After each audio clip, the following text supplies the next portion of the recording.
Hello, friends and family. The Aquarius season is here and it's starting to get a little crunchy, which means it's the official launch of the new spiritual timeline. We have all sorts of interesting stories, all that and more. Keep streaming for Namaste Today Live.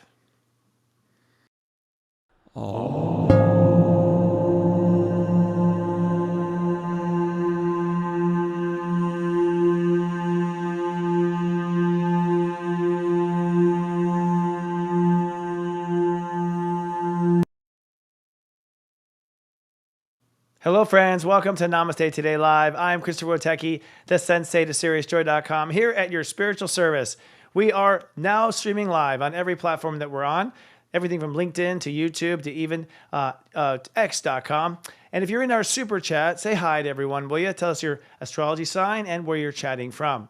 It's going to be an interesting week. We're in Aquarius, and things are going to be funky from this point forward. Our top stories in our astrology community are, shocker, Mars is squaring Chiron at step 19. That means that we're going to have to rectify and come to some terms with something we were afraid of. And bam, Jupiter stations direct on Tuesday. Thank goddess for that. That means you'll start thinking straight and stop thinking over your shoulder. And something trippy, the North Node conjoins with Neptune. We got a whole parade going over Neptune, and that means we're going to be in another dimension while we're in this dimension. And also this week, we're so happy to have one of my good friends, Brittney Carmichael, is here. She has so many abilities. We're going to go through all of them. We're going to talk about divine feminine. We're going to talk about what she's doing this year. And we're going to talk about what the female divine feminine is when it comes to all the turbulence we see coming in this coming year. We'll talk about the astrology and what her Libra point of view is. And tonight, this week, Namaste Today Live is sponsored and blessed by Sahara Roses. It's this awesome thing that she's developed. We're going to talk about, she has a new spiritual program that will help you get certified. It is called, she's like the Midas touch, basically. And we'll talk about what that is coming right up. But first, before we talk about Sahara Rose and what she's offering, let's take a look at week's moods and your zodiac weather. This zodiac weather is from Saturday, February 1st to Friday, February 7th, 2025. Looking ahead at the weekend forecast, things promise to be surprising and dizzy as Uranus in step 13 rule the weekend. Let's drill down. On Saturday, it's partly cloudy and christened. Step 12 means that Jupiter rules the day. You are learning new facts and taking them higher. You feel that your mission is now undeniable. But Venus conjuncting Neptune brings some cloudiness that just can't be denied. On Sunday, it's cloudy but faithful. Step 13 is a Grandmaster day, and Uranus rules the day. It's certainly a day to expect the unexpected. What you belong doing is pioneering, and you're opening up to a Christed global healing. But with the moon in Aries, some things still feel Neanderthal. Looking ahead at the 5-day weekday forecast, as we go through the week, we clarify what our frequency will be, and by Friday, we launch that frequency into a rhythm. On Monday, it's cloudy and processing. Step 14 means Mercury rules the day. Your mind will be the overactive agent. You realize you belong inventing things rather than adopting things. You're thinking about how to innovate how you think. And with Mercury trining Jupiter, you're doing just that. But with Mars squaring Chiron, you're reconciling old fears for new strength. On Tuesday, it's sunny and earnest. Step 15 means Venus rules the day. It's time to open up, accept, and receive your new frequency. You belong heart-centric, and you're holding space for an enlightened inner behavior. Venus shifts into Aries, compromising patience, and Jupiter stations direct, which means the party is on. On Wednesday, it's sunny and credible. Step 16 means Neptune rules the day, and you realize you belong being spiritualized. You're feeling the value of your change. You're also downloading higher self-wisdom. And when the moon moves into Gemini, you're ready to talk about it. On Thursday, it's sunny and grounded. Step 17 means Saturn comes in to rule the day and rule it. You now belong committing to the future, and you feel the call of that future vision. With the moon in Gemini, though, you might go back and forth on some of the details. And then on Friday, it's sunny and honest. Step 19 means Mother Earth rules the day. You belong advancing and confirming emotional integrity. But the North Node conjuncts Neptune, calling for a spiritual change. And with Venus sextiling Pluto, it's bound to happen.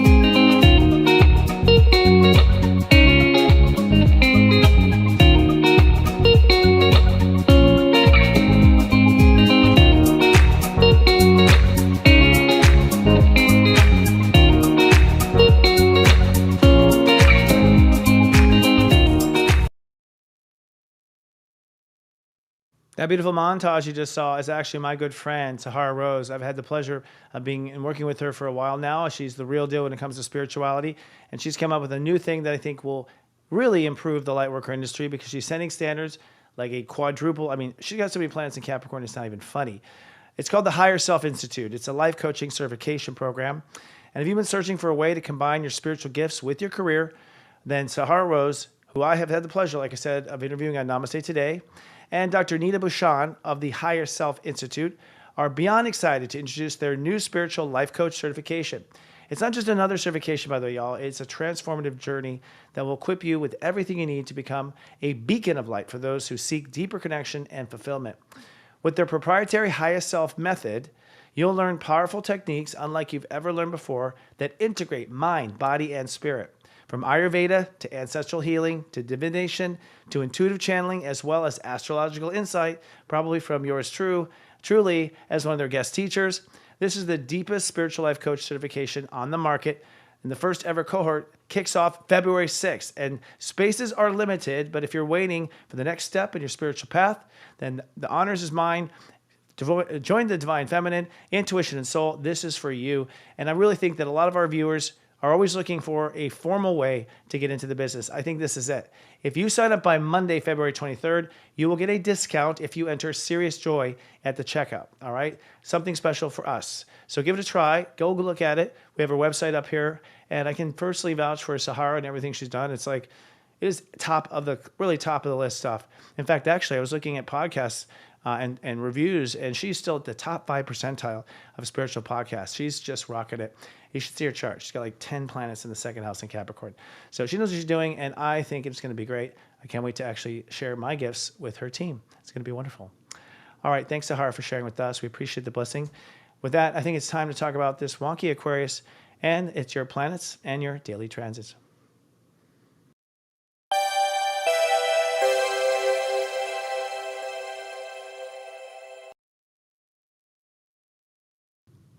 Lordy, Lordy. Oh my goodness, it's been pretty intense. I'm having a hard time just calming down. If you haven't noticed, we've been a little behind the wire. You know, Uranus went direct last week, and it was like a Mercury retrograde, actually, as far as the technology going down, things not working. Even just now when I came back, part of my script was missing when I came back. It's happening, folks. We are moving forward. And, you know, we have Mars still retrograde until the end of February, but we are starting to feel things jolt into gear. We have Jupiter go direct this week. And we have the Aquarius energy at large. And let's talk about Aquarius real quick. I don't know how much I've gotten or talked about Aquarius. It's an interesting state of awareness. I've been talking about it in SeriousJoy.com, our app. We have a daily pep talk where every morning I sort of set everyone up for the day. And every day it's kind of a wonky day to set them up for. You know, Aquarius energy goes back, you know, to Atlantis. In fact, that was the last time Aquarius was active in our consciousness. Atlantis, that's 26,000 years ago, the last age of Aquarius. What happened is that Aquarius is the magical energy that really doesn't fit into science. It doesn't fit into religion. And I think to some degree it's trying to be squashed, you know, by modern, you know, people who have power. It's the energy and the awareness of the human where humans actually have this understanding of where things belong. It's also known as the law of attraction. Frankly, Aquarius is the law of attraction. That's what's happening with the two wavy lines. You're looking at law of attraction. Two hearts that beat as one, that basically whatever frequency your heart is, you will attract that frequency. And if your heart is sad, you'll attract that sadness. If your heart is in anger, you'll attract that anger. That's basically what it is. And Atlanteans understood this. They worked with it. They used it in their daily life. The reason why they knew it, allegedly, is because alien technology had come down to them. Just saying allegedly here. We've had some people come on and talk about this. And so the Atlantean civilization was introduced to all the magical parts of the earth way early. They didn't have to go through this waking up period. They immediately knew it.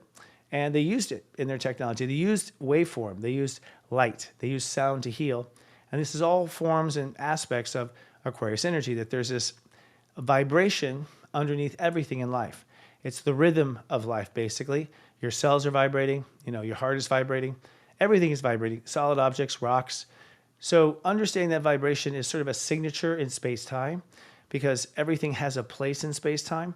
It has an order, and the order is based on the frequency. In fact, I actually have heard, you know, interviews about aliens where the spaceships. In fact, it was Bashar, I saw this. He was talking about that how an alien ship gets from one part of the universe to the other is that the ship actually will vibrate at the same frequency of Earth, and boom, it's at Earth. So frequency kind of rules everything. And we once knew this, but what happened is back in Atlantis, they turned it into weapons. They destroyed the planet, the Mu civilization. Then, Atlantis destroyed themselves. I actually think that that's why we're so afraid of nuclear war, why we're so afraid of something horrible happening on the Earth and climate change. I think the fear behind climate change, the extreme fear, it's not from experience. We've never had climate change in our written history that, ruined the Earth. It's a subconscious fear. All these things, come from, I think, Atlantis, but Atlantis fell. Some technology made it to Egypt, in ancient Egypt. They carried it for a while, but then Egypt fell, and slowly we forgot about the I belong state of awareness. We forgot that we had this 12th state of awareness, really the fourth, if you want to know the step system, it's step 4. And the fourth step of manifestation is a place. Everything has a place in space and time. Everything has a place in your life. There's a place you belong. And that place is determined by what your heart really yearns for. What your heart longs for is where you belong. Now, what's happened, over the dark ages is that, brutal men, frankly, we'll talk about Britney, brutal men, created the dark ages and tried to control from the top down. They overrode that natural signature. If we were alone as tribes, maybe in the woods, perhaps we would not have been so brutal. But we became brutal. We forgot about this part of ourselves. But the thing is like you can wipe out a race, you can wipe out a continent, but people reincarnate and they remember. And I've been predicting for a long time, and if you've been with me for a long time too, that the memories of Atlantis would start to awaken. And sure, behold, like once Pluto went to Capricorn, I had clients telling me I had a flashback. I literally had a dream that I was, going down into the water in the ocean, and I wasn't wearing my normal clothes. People have been talking about, awakenings of this memory. And so, like I felt, Pluto energy is the boundary consciousness, step 0. And so as step 0 has moved to Aquarius this time, the reason why it's important this time is because this time that Pluto is going into Aquarius, because it does every 249 years it goes into Aquarius, this time the era is about to go into the age of Aquarius. From my calculations, and people argue about this, we're about 80 years away from the age of Aquarius or so. We are the pilgrims. We are the forefathers and foremothers of the age of Aquarius. Our generation, you watching right now, you're holding space for this age to come. From what I understand from a good friend of mine, Dylan, design maven, that there's going to be new kinds of babies called raves coming to the planet Earth here in the next year or two. And these babies are already kind of plugged into this awareness. They're waiting for Earth to be ripe. And so, this Aquarius season, it's starting to get a little rocky because we're really starting to open up these other realms. And I could spend a lot of time talking about little weird stories I have from friends. I have friends that are seeing flashes between, like seeing balls of light flying around them. I have a friend that's seeing between dimensions and, thinks they're crazy, but also can't deny it. So we're starting to see some wonky stuff, especially now. And Pluto, I think, is opening up that gateway because Pluto is the 0, the gateway. And this year, as we go into Aquarius, it means that we are being forced to rise our vibration to the next level. In fact, Pluto is at step 2 Aquarius, and that means that the bottom now is step 2, 2 degrees. That means your emotional field has to be higher, period. You have to feel better. And I'll tell you, I felt when Pluto went to 2, I just had a temper tantrum. In fact, I knew about 3 fights that happened. I was angry. I was like bickering with somebody too, and I'm like, not very much me, but I could feel it because Pluto is saying, hey, these low vibrations, they have to go. It's no longer going to be acceptable. We're going up. So it turns out that ascension is not us climbing higher. It's the bottom moving up. We're being forced up. So we do climb higher, but because we have to raise that bottom up. So as we move into this week, last week was pretty tough actually because it was the early degrees of Aquarius. And the early degrees have to do with who you belong with yourself. So do you belong being your own critic? Do you belong being, loving to yourself? And that's the right answer, of course. There's a side of you that had fallen into maybe dark habits. Maybe you're mimicking what your parents did or mimicking what your first partner did. And you've been treating yourself a certain way. looking at yourself a certain way. You've been looking at yourself not from what your heart longed for. You're looking at yourself from what your mind told you to do or your ego told you to do. And so as a result, we were stuck. And last week, there was a jolt. We were forced to move forward, to get up, to stand up. We had a new moon at 9 degrees. That new moon was also kind of aggro, I have to say. Because the thing about Aquarius is it's ruled by Uranus, which spins on its side. And the funny thing is like, depending on which side you come to Uranus will either knock you down or knock you up, bring you higher. And that's it, the breakdown, breakthrough energy. So I did both. I broke down in certain ways. I broke through in other ways. We had technology breakdown. I think we've been late on every show this week. So we're sorry. We tried our best, but we just have so much coming at us. Last week was really, you got to get your shift together, literally inside yourself. You got to get on the right side of you. You got to be to yourself who your heart longs to be to yourself. And I did feel a little bit of an epiphany myself, especially in the last couple of days. I've sort of been happy because I realized, the astrology is telling me I have to treat myself well. I can't anymore, be these things. And it's funny, I don't mean to, but I fall into it. It's such deep habit. I think we're going to find in a lot of cases that we're sort of just have to break down, have to trip over something in order to see that there was something there. We become so subconscious to these habits. So I think we have to employ some self-compassion, some patience, realize that this won't happen overnight, and keep our eyes open for the next thing that we need to rise to the next level. I have been energetically a little edgy, a little jittery, like short of breath, just from the energy. But I've always been that way myself. I'm kind of a high electrical, anyone who knows me, I'm always bouncing. I can't stop moving. But now that we have this energy pushing towards this direction, it's been hummingbird. I've had to sit down, take a breath, breathe a couple of times. And feeling that way, I just want you to know you're not alone. We are all feeling this. And once we get to Pisces, I think things will feel a bit calmer and relaxed. So we just have to kind of get through this Ascension Aquarius, but it's not over yet. In fact, the energy gets a little higher this week. We'll talk about that right now. So looking at the week, we're going to do something what I have introduced at Serious Joy, but haven't brought to the public yet. And it's time to talk about it. And it's really the theme of the week. I say this week, we are test piloting the WeGo. Test piloting the WeGo. And this is something I'm obsessed with, but I think I have the right to be because I'm a step 9, a net 9, and 9 is ego. So I think as a human, I came down to be as embedded in my ego as I could because I wanted to ride the experience of the evolution of it. And I'm certainly not leading in that. So I'm certainly not. I'm like the back of the class. As a Witecki, I always have been at the back of the class. But I'm very interested in the ego because it's not something we take to heaven with us. Your ego is your root chakra-based system that's tied to your body. And it's got this core programming for survival. And we've had a couple of upgrades in my adult life. In fact, in 2018, 2019, we had an upgrade. And then I was calling it the winged ego. I don't remember if you remember that, but I said, we're getting a winged ego. We finally can stop our fight or flight. We can finally stop being brutal and getting into bar fights and things like that. Well, this is the next upgrade, I think. It's called the WeGo. And from what I can tell, and when I say I can tell, the planets and then my own spiritual psychic awareness, which has become sharper than ever, by the way, shows me that the new ego will always consider another, okay? The old ego could only consider one, all right? And by the way, people didn't necessarily choose themselves. We know codependent people would choose the other person, right? They wouldn't care for themselves. They care for that other. So the one they cared for was someone else. That was a big theme in the last ego version. In this new version, you have to always consider two. That's what I've been shown. And that's sort of like the other line being added on to the Aquarius. Now, it can happen in all sorts of variations. So for instance, I'm a person who forgets to consider myself. So the WeGo is like, now I consider me and the other. It used to be just the other. Now I consider myself. Not always, but most of the time, I was not thinking for myself and still learning how to do that. So the WeGo would be me including myself. You have the selfish people who now include the other. That's going to be good too. But you have the people who refuse to grow, okay? And I think what's going to happen is they're going to blame the other. So this is where things get really intense. Because in the WeGo, we're going to say, my life is a problem because of you, all right? Because of what you did. You're the problem. You need to go.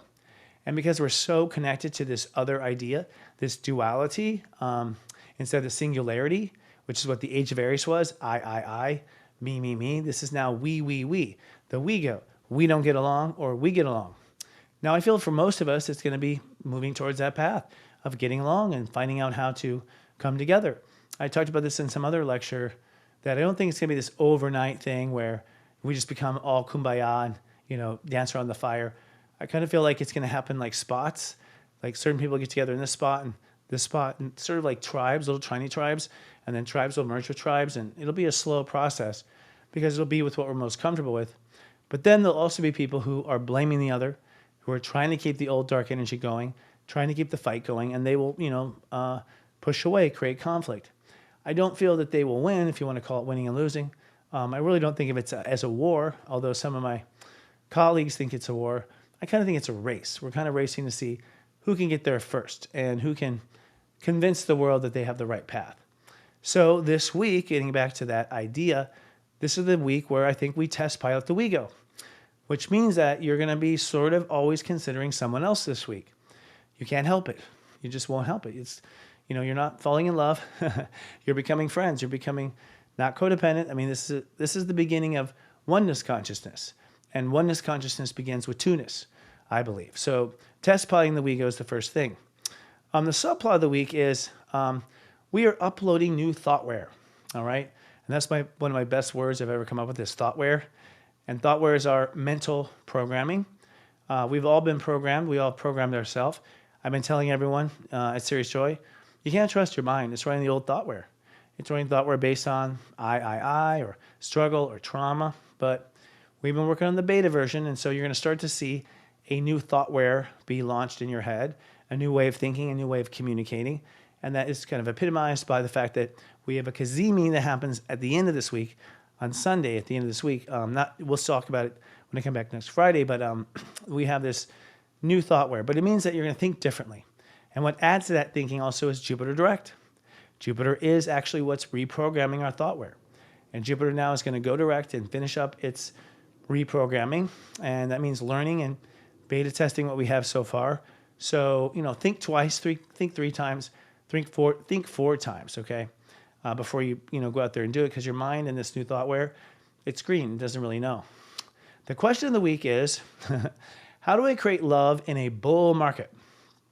Of course, you have to know what a bull market is. A bull market is when the market's taking off, right? And it's doing really well and it's running away from you. What this means is the love economy I'm talking about. When the sun is in Aquarius, the earth is in Leo. And so what that means is that we are creating love. When we figure out where we belong, we have more love. We have more love because we're not wasting it on someone who won't receive it or reciprocate it. We have more love because we're happier, because we're closer to those who love us too. I definitely am feeling both, to be honest. Like, I'm falling in love in a lot of ways with friends. I have new friends where I live in Palm Springs. I'm having a great time meeting new friends for the first time since high school. My colleagues at Serious Joy, I love them. Just more than anything. So there's this big bull love market happening where we're becoming closer right now. I don't know if you feel that. At the same time, I feel myself distancing from people that I used to be close to. And I'm okay with it because I know we'll see them on the other side. And this is just a simulation. But we're basically, we want to create a market. We want to create a place in our life where the love just keeps growing and growing and growing, because love is the currency of ascension. And to ascend, you need a lot of love. You got to feel a lot of love. Atlantis had incredible amounts of love. The couple flashes I've seen, it's like you're kind of drugs. It's like Disneyland for a kid. It just always felt really good, which is one of the reasons why the world is so traumatized by its fall, because we were feeling really good and we've never felt that good since. And we have a memory of it. And I think sometimes we think it's heaven. We're remembering what Earth used to be, heaven on earth. So with that sort of foundation, this week is a week where we are going to move forward. Let's look at the planets and transits. Let's start with the sun. The sun starts at step 12 tomorrow and moves to step 19. Now, those teen degrees are when you've already got your base frequency inside of yourself. And you got to think of yourself as basically, now that you're vibing with you, or almost vibing with you, now you start to go in the world. And as you vibe with the world, you're either going to clash or you're going to actually harmonize. Like your vibe's going to be right. Lately, I've been thinking it's kind of a rhythm. I've been talking about it at work. It's like the rhythm of ascension. There's a rhythm of ascension. There's a rhythm, there's a beat. And you're a beat, and I'm a beat, and we're either going to clash or we're going to get along. So this week you're going to start to see that some people just don't, go well together, that you don't vibe with people anymore. Or you're starting to vibe with people you never thought you would vibe with. I'm having times where, I've had some surprising vibes like, never thought I would vibe with this kind of person, but I did, and I don't know if it's because I've changed or they've changed or, we just finally are in tune. You could say that the first part of Aquarius was us getting ourselves in tune. And so now that we're in tune, we're going to go out and see in the orchestra, how well we play together and how well we vibe together. So this week is, step 13, Grandmaster step, happens Saturday night, Sunday morning. And basically 12 is us opening the door and trying new vibes. So we go out with our new tuned instrument. Then Saturday to Sunday, we either clash or get along. That's sort of the breakdown breakthrough because we have a Grandmaster day. And then we move on to 14, trying to figure it out. 15, trying to balance it, all the way to 19 next Saturday morning, where we then go, okay, this is it. Let's make this our vibe. This is what I vibe with. This is where I'm meant to be. This is where I want to be. And strangely enough, I will be at the Conscious Life Expo then, which is kind of funny. Now, Mercury goes from step 6 to step 18. So our mind is also kicking it in the vibe. Our mind is also time tripping. Now, someone told me today it's time tripping.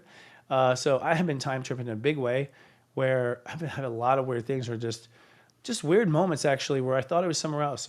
Like wake up from a nap and I thought it was like in my college dorm. Like it took me a minute to go, no, I'm not. I'm far from it.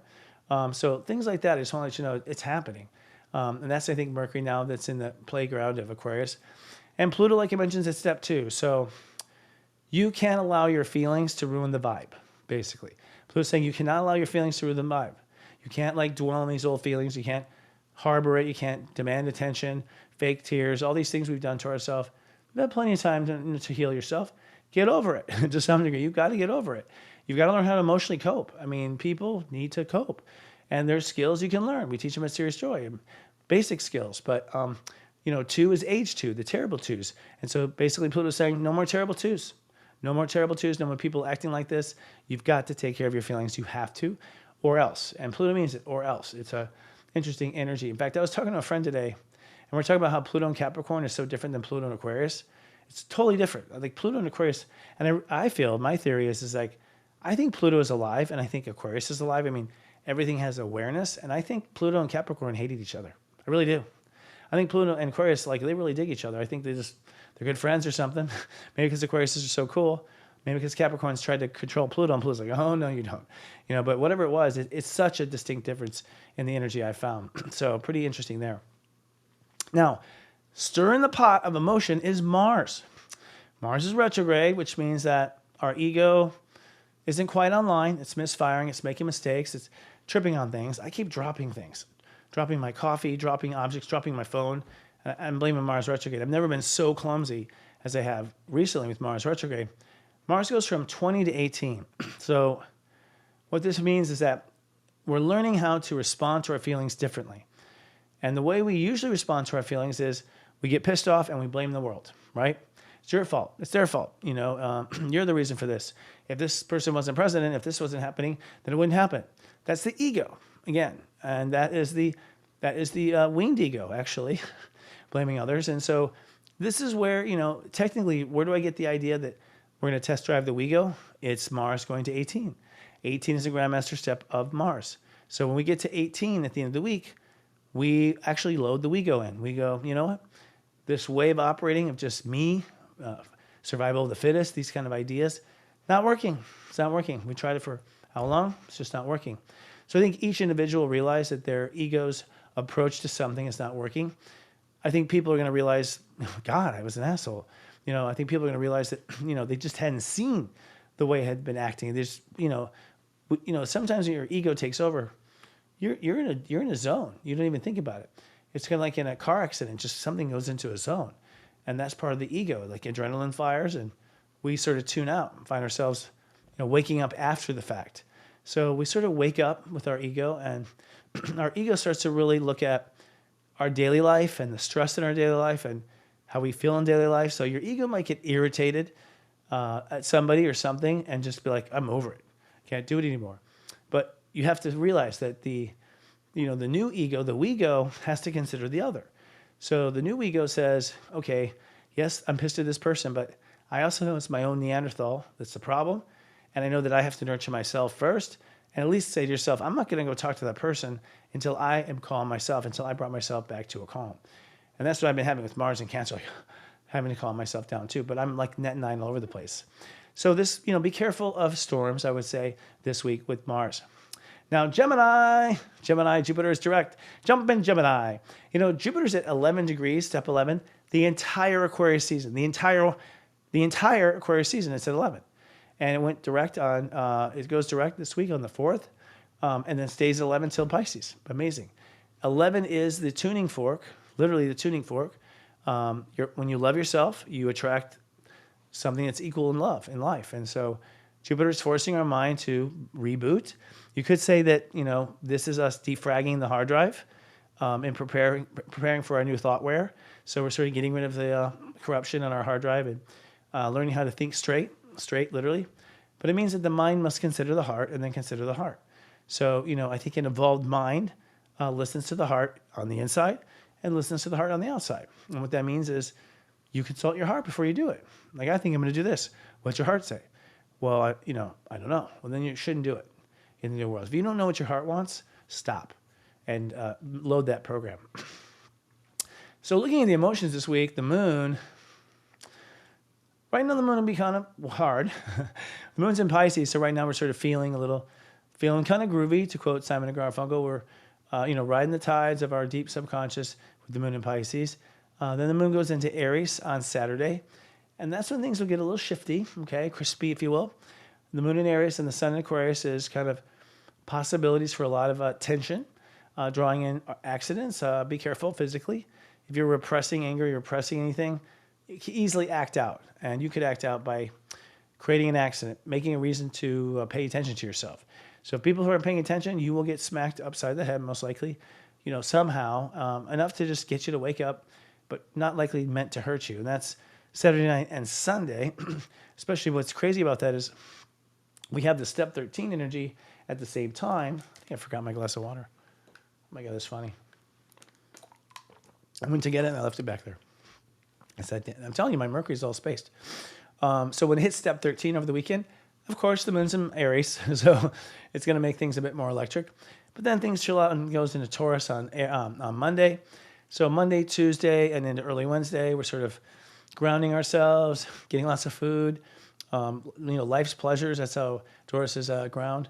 And then we go into Gemini Wednesday, Thursday, and Friday, and that's when things get really electric, and we start to move into what's possible. Because you have the moon in air sign, the sun in air sign, that's when things get electric, as I like to say. But there's a lot of karma changes going on because of Pisces. We got a party in Pisces, man. We got 4 planets in Pisces right now. The North Node, Neptune, Saturn, and Venus. Venus will move into Aries. That's one of the headlines of the week, which is kind of a bummer. Venus is so cozy in Pisces and so not happy in Aries. It's its opposite energy. But, the North Node is at 28 the whole week. And the North Node is basically where the collective conscious is heading and focused on. And that is to manifest the new spiritual timeline. So the North Node, it's new spiritual timeline. Neptune goes from 27 to 28, and it's been at 27. I can't remember how long it's been at 27, which means go forward with the new timeline. Well, when it's 28 and they conjunct, North Node and Neptune conjunct, that's like 2 wires coming together and starting the car. That's basically when we start to manifest the new spiritual story officially, like where we're living it, we're breathing it, it's undeniable. You're not in Kansas anymore, kind of thing. Saturn goes from 17 to 18, which is a net 9. So your responsibility is like, quit talking, start doing, says Saturn. And Saturn can be hard, That means decisions, acting on those decisions, moving forward with those decisions, doing what you're supposed to do with those decisions. And then Venus, she starts at 28 right on. We have the stellium with Venus, North Node, and Neptune, where they're at the stellium at 28. And, I feel it myself, a strong connection to spirit all the time. I was telling some stories that I can't tell again right now, but I've had some wonky stuff this year where just some undeniable evidence of heaven, undeniable evidence of afterlife, of aliens. So I'm calm about it. It's not even exciting anymore. It's like, I can tell this is the new reality, and I can tell you some stories. Not probably on the air. I'll probably reserve it for something else. Now, while that happens, of course, all this 28 is go time, manifest time. Venus then hops over into Aries, and that's where things start to, the party starts to shift at its tone. You know what I mean? You ever in a party where everything's cool and then suddenly it's just feeling like, have I overstayed my welcome? Is it not cool anymore? When Venus hits Aries, you're going to feel kind of that way. Venus is in her detriment there. She's in her opposite sign, so she is her weakest. It's hard because you have the resistance of the ego, meeting the energy of opening up. And so it makes you not want to open up. Venus can't open up as much. And it sort of kicks off the net 9 story of this year. A lot of 9, a lot of ego. And the story of the ego is, I think we're going to the WeGo. So we have to consider someone else. So you start to feel that. Notice that she ends on step 2, which is one of the big steps that we're talking about this week.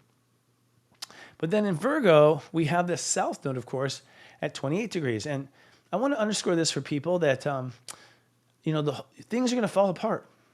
When the south node is in Virgo, things fall apart. Virgo is the reality. It's the matrix. South node is get rid of. So get rid of the matrix. So, it's not because anyone's doing anything wrong. Every 18 years we do this. Every 18 years we dump the matrix. We download a new spiritual plan with the North Node in Pisces. And it doesn't matter who's president, anything, that's what happens. So we're here again. It means that things are going to fall apart in your life. And what I've been telling my joiners at Serious Joy is don't try to save it. Don't waste time trying to save it.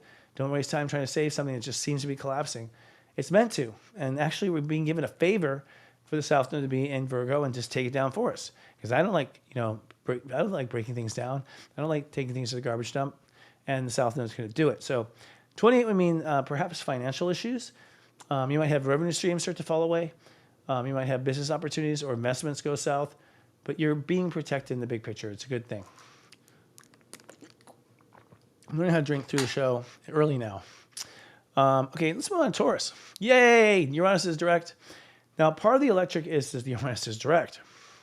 And I think part of my nervous is Uranus is in my sign. Uranus is at 23 degrees Taurus, and that means that we're now moving forward with the plan. Moving forward. I can say as a Taurus, yep, absolutely. I've got a plan, and I'm moving forward. I'm moving at the speed of light, okay? I work with some Tauruses, and they don't like it. They're moving like, but I tend to like moving fast. I'm a bull that's in the front of the bull, so I don't want to be in the back. Better view. But, that means that you have a vision, and that vision is what you feel and believe is true, and you move forward now. Move forward with that vision. Not only if you're a Taurus, anyone. Like, move forward with the vision. Moving forward means take the next step, then take the next step, then take the next step. You don't have to run, but Uranus on your back makes you feel like you're behind. So it's kind of a hard thing to deal with, like this constant push, but staying kind of in a steady. Then we have good old Libra, and here's an interesting one. Black Moon Lilith is at Grandmaster Step 24 Libra. That means that a lot of relationships are going to start to break apart. And I know I've said that 1,000 times, but these are the people you never thought would get divorced. These are the people you thought were perfect. These are the couples you thought were just, Sonny and Cher, right? Like, what happened to Sonny and Cher? It also means that we feel like we don't belong with our partner anymore. That's what it is. It's the breakup. Now, we're facing the fears around this, but when you face the fears, it gives you the courage to do it. So I know as an astrologer, we're about to do it because we're clearing the fear. So we're going to see a lot of alliances fall apart. We're going to see people switching teams like you've never seen before. What's driving it is fear. And so in some cases, people are afraid, and so they're leaving, running away from fear. That's not good, but they're doing it, so they're flocking. In some cases, people are facing fear, and then it suddenly gives them more options once they face it, which is a good thing. But either way, they're changing because of fear one way or another. So it would be natural to be afraid that someone's going to abandon you or you end up alone or any of these type of classic things this week with Black Moon Lilith at Step 24. And then we have Aries, the opposite sign of Libra. By the way, Brittney tonight, is a Libra, okay? So we're going to talk about, the Libra side, and I'm going to ask her about the Aries side and how she's bouncing off of that too, because she's a master 20-degree Libra, and we're working on that energy now in Aries too. Remember, the North Node was just in Aries and the South Node was just in Libra, and so there's, it's kind of like the bandies have been ripped off. These two dealt with 18 months of good or hell, and Aries is showing some healing, finally. Chiron is at 19 all week, but direct. And so we're moving forward and we're healing. We have Mars actually square Chiron on Sunday, which means our ego has to reconcile with the fact that you have nothing else to complain about. You've healed these issues. You can't say it's your back. You can't say it's you can't blame, a certain group of people. You're healed. So what are you going to do now? So Chiron healing at 19, I think, is a big boost forward. And then, of course, Venus moving into Aries means we're ready to kind of like open up and accept this. Plus, Venus is the opposite sign of Aries. It's the ruler of Libra. So you kind of like have this mixing going on. And we find as astrologers that when you have mixing going on like this, it's because the whole spectrum is being reborn. And I was talking to somebody, I don't remember, I think in an interview, and I was talking about, I think Libras and Aries are going to be completely reborn this year. And you'll start to see that rebirth starting right now, really. Between now and the fact that we go into Aries, and later this fall, we'll catch up with Libra. So energetically, I mean, it's a lot of change. And I think for all 12 signs, you'll be surprised on where you're changing. So my friend, I think it's time to talk about you. Go steep yourself some tea. We're going to look at our sponsors tonight, some more sponsors, and we're going to have our tea time.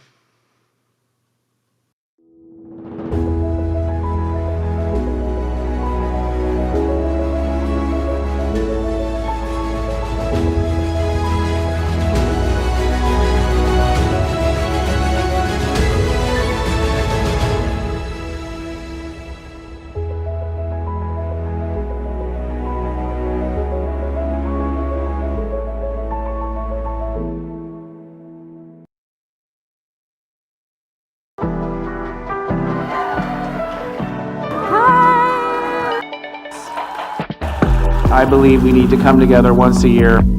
Thank you for believing in yourself. Thank you for believing in us. Where do you need help? What resources do you need?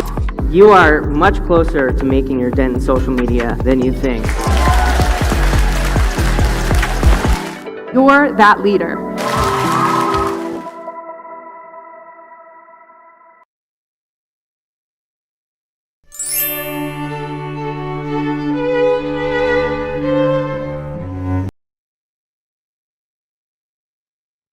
Hey friends, welcome to our tea time, actually now called Soul Horoscopes. We're sort of blending into our new reality.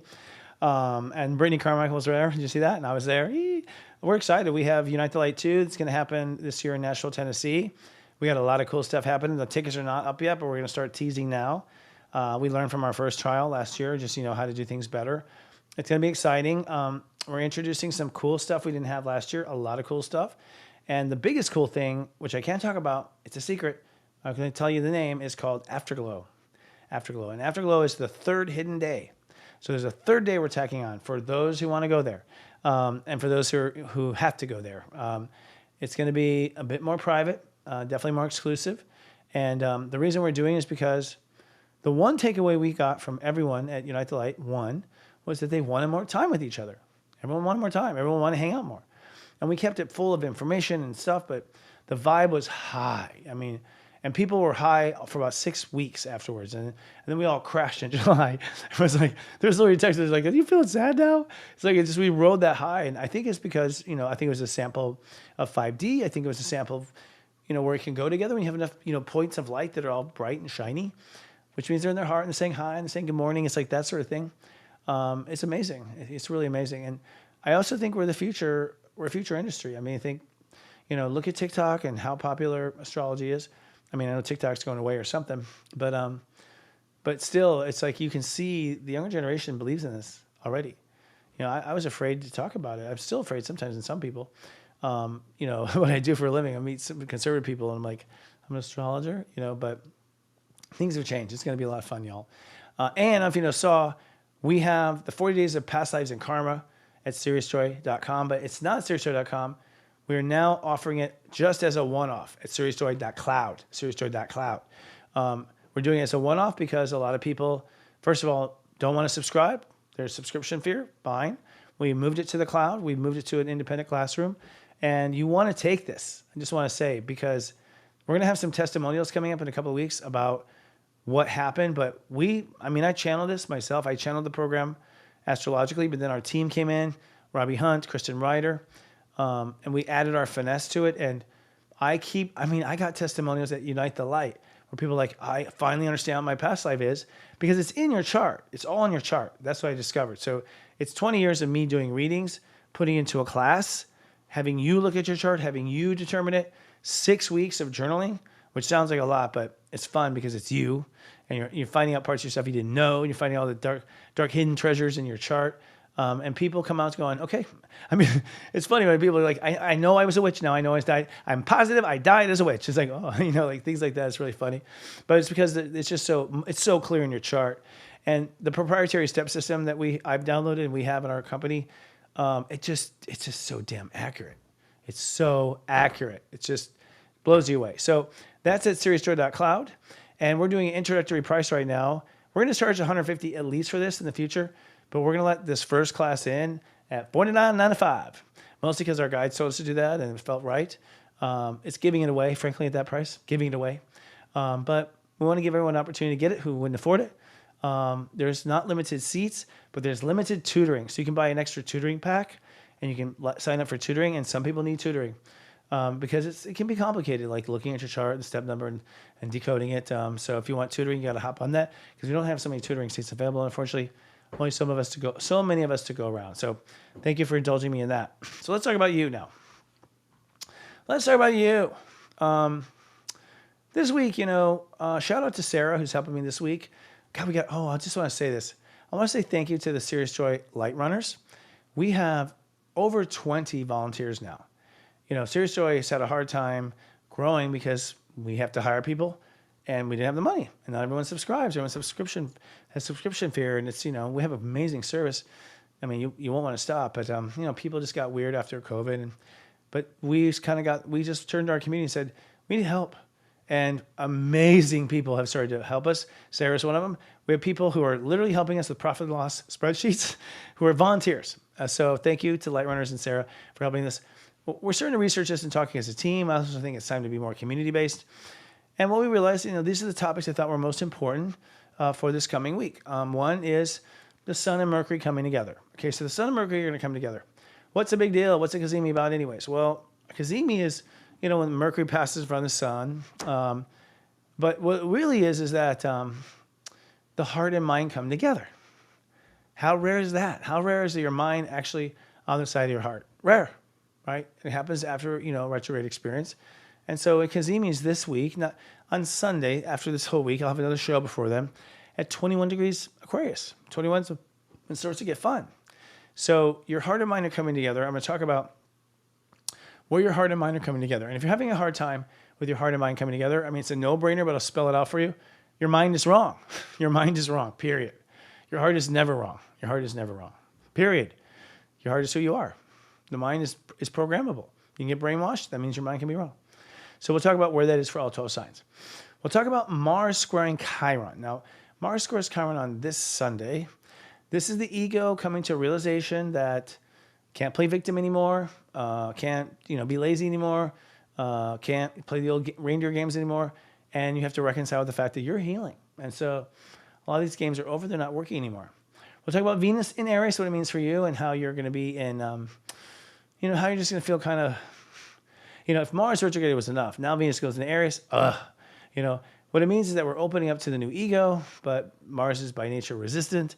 Aries is by nature resistant. That's what it is. It resists things, which we appreciate when it's applied at the right times, but we don't appreciate when it's not. So we'll talk about what that means, where things will slow down for you and where you have to open up.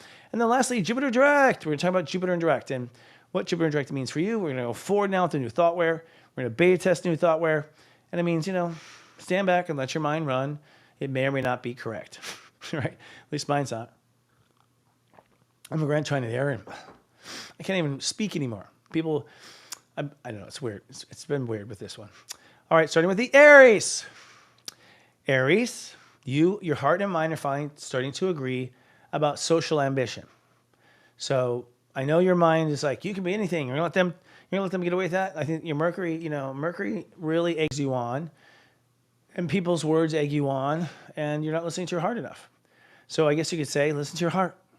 And on Sunday, February 9th, you'll finally have your heart and mind on the same team. If I were you, I'd just sit back and let the two fight. Well, Mercury fights, the heart doesn't. But I would just let them go at it, and you're going to finally get on the same page with social ambition. Your heart and your mind know exactly what needs to happen. Now, with Mars square Chiron, you have to reconcile your emotional issues. You're facing the part of yourself that feels like a baby, And you have to reconcile with your behavior. That your behavior now, you can't allow feeling bad to be an excuse for your behavior or the cause of it anymore. So you have to reconcile feelings and behavior, okay? And really you're healing with behavior. You're healing when it comes to being bad, so to speak. Venus in Aries, though, I think is going to be good for you. You're going to open up and go through a bit of a beautification. I think you need a break. I think a little feminine energy helps you out and balances you. So you're going to feel good with Venus in Aries. You're going to be kind of like really opening up and accepting the new wardrobe, accepting the new image. You might have a burn down. I'm really curious too if the Aries end up burning something down. A lot of you will burn something down in order to like build new. I wonder if this time it's just a reconstruction. I wonder if you don't have to burn it down anymore. It'd be interesting. And then Jupiter direct. I think you're going to be a lot sharper in your mind, better communication. See how I'm tripping over words?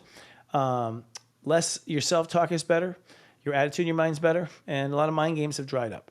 So, for Aries, these planet changes, I think, are bueno. Moving on. All right. Taurus. Oh, this is good. I mean, no, it's not. I mean, career legacy is going great, but we can't keep up. I can't keep up. I mean, so, your heart and mind have got to get on the same page about career. What I can say is my mind does oversell my heart. Like, my mind wants more things than my heart cares about. And so that's where I see my problems. And I have too much on my plate. People say, I love it all, though. I mean, for me, it's shades of love. So, throw away the toy you don't love. Throw away the toy you love least. I mean, for me, I love career. For my son in the 10th house. But it's time now to come together, your heart and mind to come together. And, in some cases, in my case, maybe my mind needs to step in. Maybe my heart's the issue. It's just gobbling up too much. But the heart and mind have to be close. They have to be connected. They have to both say yes with career. And you're sort of looking at a career policy. You're looking at a strategy for your career with Mercury and the Sun. With Mars square Chiron, this is a reconciling between your thoughts and your faith. Yeah. So maybe the mind is the problem because Mars is in our third. But, Mars retrograde is in our third house. That means that our ego is reacting differently in our thoughts. We're getting maybe less upset or more upset. And that's basically contributing to our faith or taking away our faith. So we have to go one or the other. So I think that's the case.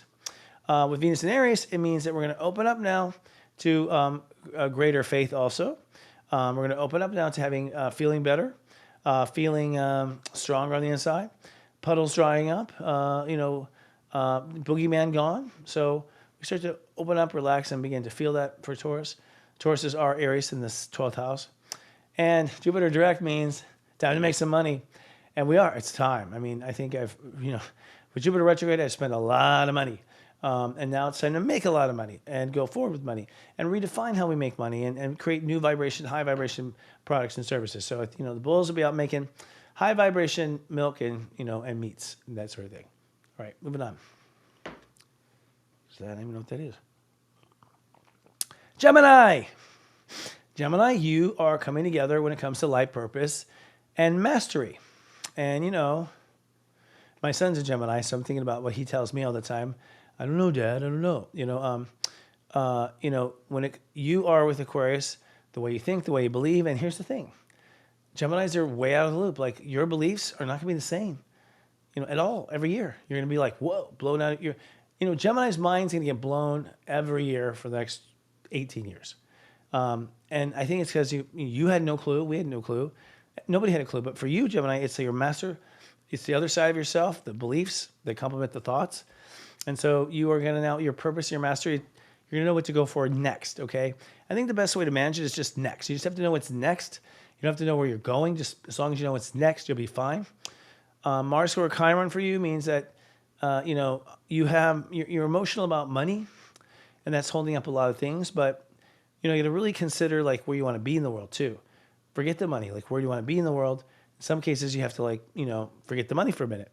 In some cases, you have to care about the money. It depends on the Gemini. I've known both. But money and social popularity are kind of catching on each other and keeping each other from going forward. Venus in Aries means for you, you are now, Aries for you is your career, your decisions, what you want to do, what you intend to do. So you're going to really start to open up now and accept that you need to make some decisions, accept that you're going to get responsible. So I think this will be strong for you, really kind of opening up and finally being able to make that decision, whereas before you weren't able to make that decision. Gemini always considering both sides. So you're going to start to be, start to open up. I wouldn't be surprised if you end up making a decision you never thought you would make, by the way. Just a little thing out there for you in that regard. And with Jupiter direct, well, it's in your sign. So you're about to move into the next half of your reconstruction. So I noticed Geminis did not break down in the first Jupiter direct. Yeah, I didn't see you guys break down at all. I saw you on the same thought where. So that means as Jupiter goes direct, you might have a bit of a breakdown where you realize you're completely wrong about everything. And that's a good thing. That's a good new start. And Jupiter's there, so Jupiter will rebuild everything and pay the bill. So don't worry about that either. All right, moving on. Cancers. Cancers, you are coming together with transformation and intimacy issues. And it's funny, I've been attracting a lot of Cancers. Just when I talk to someone, whenever I meet someone, I'm like, what's your, that's the first thing I ask. I've had a lot of Cancers. I've been like, well, how are you? I've been wondering how y'all were because you've been stuck in your crab shell. And Cancers are telling me how much they're going to change. In fact, one of the changes I'm finding is that they're telling us. They didn't tell us before.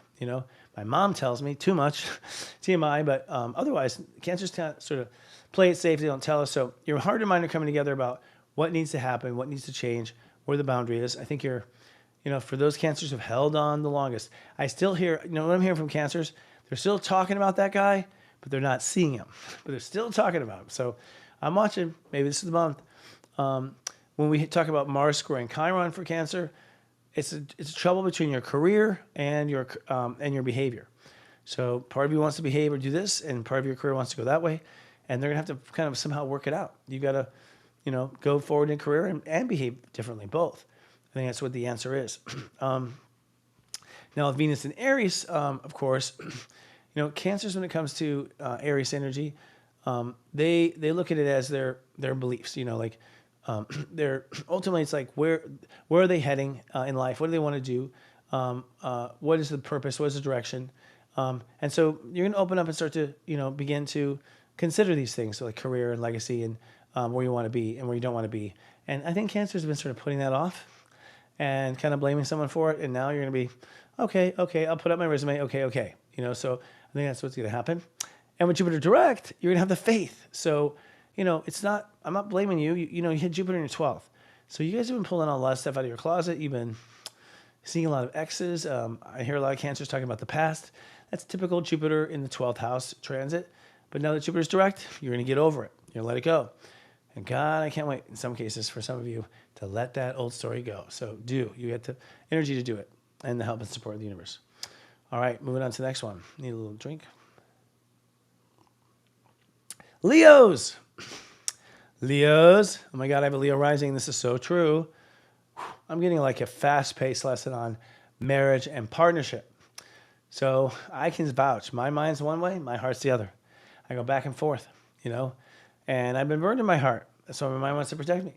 And my mind's has forgotten my heart, and then I feel sad and alone. So we're definitely in our heart and mind on the right path when it comes to relationships and long-term partnership. Absolutely, it's definitely happening. And so, that'll happen by next week. So it's a big one, I think, for y'all and myself, who's a rising. When it comes to the Mars square Chiron conflict, it's between faith and believing. So you're healing your believing, and Mars is stirring in the house of faith. That explains a lot, actually. I've been hard on myself, and I forgot that. Just making you have pissy dreams. I've had weird sleep schedules. I don't know about you, but falling asleep early, waking up like at 3 a.m, and then being up, just stuff like that. So you're just kind of reconciling you believing and having faith and making sure they're both supporting you. Now, when it comes to Venus in Aries, this is your life path. This is your purpose. And of course, your purpose is Aries. So your purpose is going to go through the WeGo. You probably haven't been considering someone else in your purpose. Like you have, it won't just be one king or one queen of the jungle. It's going to maybe be a tribe. So opening up and moving forward and starting to accept what your purpose might be with Venus in the 9th house in Aries. And then lastly, Jupiter direct. Jupiter direct means it's time for you to get out there and pass out that resume. It's time to get back on stage. It's time for you to go, rehearse that speech. It's time for a makeover. It's time to do it again, do it differently, and have fun. So Jupiter is saying it's time to get out there. I think Leos and Leo risings are meeting a lot of new people right now, and they're networking for their future. Yay. Okay. Moving on. Virgos. Virgos, you know, interesting. I mean, I've been watching the Virgos. I've never seen you happier, actually. Never seen you happier. You are coming together now on, you know, your life. Like your life's coming together. And you've redone your life 1,000 times. You know, you remodel your life as much as a Cancer remodels her living room. But, you know, this time it's going to stick, I think. For all the reasons that we have Pluto's there, you know, it's time to build a new high vibration life. But you're also rule reality. So, of course, Aquarius is what you do. You're going to innovate reality. That's what you're here to do. And you now, over your problems, are ready to actually interview and actually innovate. Inundate, too, probably. That was a Freudian slip. So, yeah, personal daily reality, performance, your capacity to perform. This is what is moving forward in, you know, creative ways. Now, the square between Chiron and between Mars is a conflict between your social norms and your relationships, okay, overall. So you're having an issue with, you know, reconciling, excuse me, I think it's your boundaries, forgive me, your boundaries. So you're having a hard time reconciling your boundaries and saying, well, I want to be this, but I'm not open to that. And so it's like, well, should you be more open or should you not? Like, it's time to relook at those, is what's going on. So you have boundary issues that might keep you from where you're supposed to be in the world. That's what this is saying. Now, when it comes to Aries energy, you know, you are, of course, you know, boundary determined. Venus in Aries means that you're going to start to open up to trusting yourself in new ways, close down and saying, you just finally calling a race, like I can't trust myself with a box of chocolate alone all day. You know, like, so drawing lines where you can't do it and drawing lines where you can. And then, of course, when we go over to our final aspect, Jupiter direct, you know, this is for you, your career. So I'm seeing, you know, Virgos really get disciplined, really like pulling it off. We got a couple of Virgos in our organization. They're like carrying the organization in some ways. And you got the strength. You're step 11. You should be. So I think you're going to see an expansion of your self-discipline, which leads to an expansion of a career. Jupiter is going to be great, I think. And every time I meet a Virgo, I hear a story about a Gemini you fell in love with. So whatever that story is, it's starting to erase now. I think it's ending. So I'm put it out there. I think it's official. It's ending. All right. Take a little drink here. This next one is Britney. Libras. Libras, you are coming together in your heart and mind about personal dreams. I think that what's new there is that you're including yourself. So we talk about the WeGo. You are the one that is being told, consider yourself. I met really selfish Libras, but it's rare. You know, so I think you're having to include yourself. You're your child in whatever the equation is. That's big and foremost. I think also with this square between Chiron and Aries, you know, the Aries side of it is it's your career. Like you are just kind of spinning with your career, trying to feel differently about where your career is going, trying to feel good about where your career is going. It would be natural for you not to know and feel good about your career. It has to be reconciled with relationships. That's why. So it might be entanglements. Maybe you're holding on to people that you shouldn't hold on anymore. Maybe they need to go on to their next place in the world. That's possible, but there's a square there. There's a conflict. Now, when it comes to, you know, going forward with Aries, it is now time to open up to relationships in a new way. Open up to your marriage in a new way. You're going to have to treat yourself differently again. Okay, I know you've said this 1,000 times already, but remember, the ego has to reinvent itself all the time. So for you, it means you have to reinvent how you treat yourself. You know that, I'm sure, but you don't want to hear it, but you're also glad that I've called it, right? And then finally, Jupiter direct for you is going to be belief, education, travel. I think we're going to find that you are out, you know, exploring the world on commercial, so to speak, and gathering little pieces and tools. And when Jupiter goes into Cancer, you have a major career upgrade that's going to happen for the Libras. We'll have to ask Britney about her life. Okay.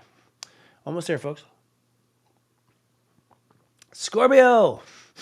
Scorpio, you are coming to heart center about family.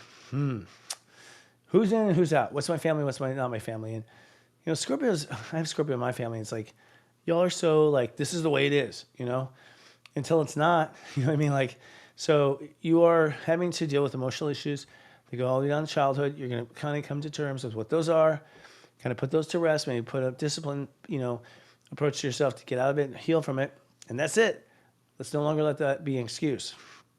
Now, the square between the square between Mars and Chiron is it kind of a tug of war inside yourself between what you believe it should be and then what you're actually, I can think of my brother now, what it should be and what the shithole actually is. This is a shithole, as my brother would say. So yeah, and part of it being a shithole is because karma. It had to be. You had to like see where you were and see how hard it was and respect it for what it was because, last life you just tore up the brochure and left. You know what I mean? Like you didn't do that closure time, I think, to some degree. Now, when it comes to Aries energy, we're talking about your daily life. So, you're going to open up and start to accept your new health, accept your new daily life. That's going to be really good and really kind of come into your body and become one with your body. And then I think what's cool is Jupiter direct in Gemini means bow, chicka, bow, bow. I think that you're going to be on the prowl. So everyone, lock up your virgin daughters. Scorpio's going to be on the prowl when Jupiter goes direct. But what it really means, I think, actually, is that cliche is over, frankly. I think you're going to redefine intimacy. It's going to have new meanings, and you're going to find it with people that you didn't necessarily think you would have it with, right? Because you let them in. Interesting. All right. Moving on. Sagittarius.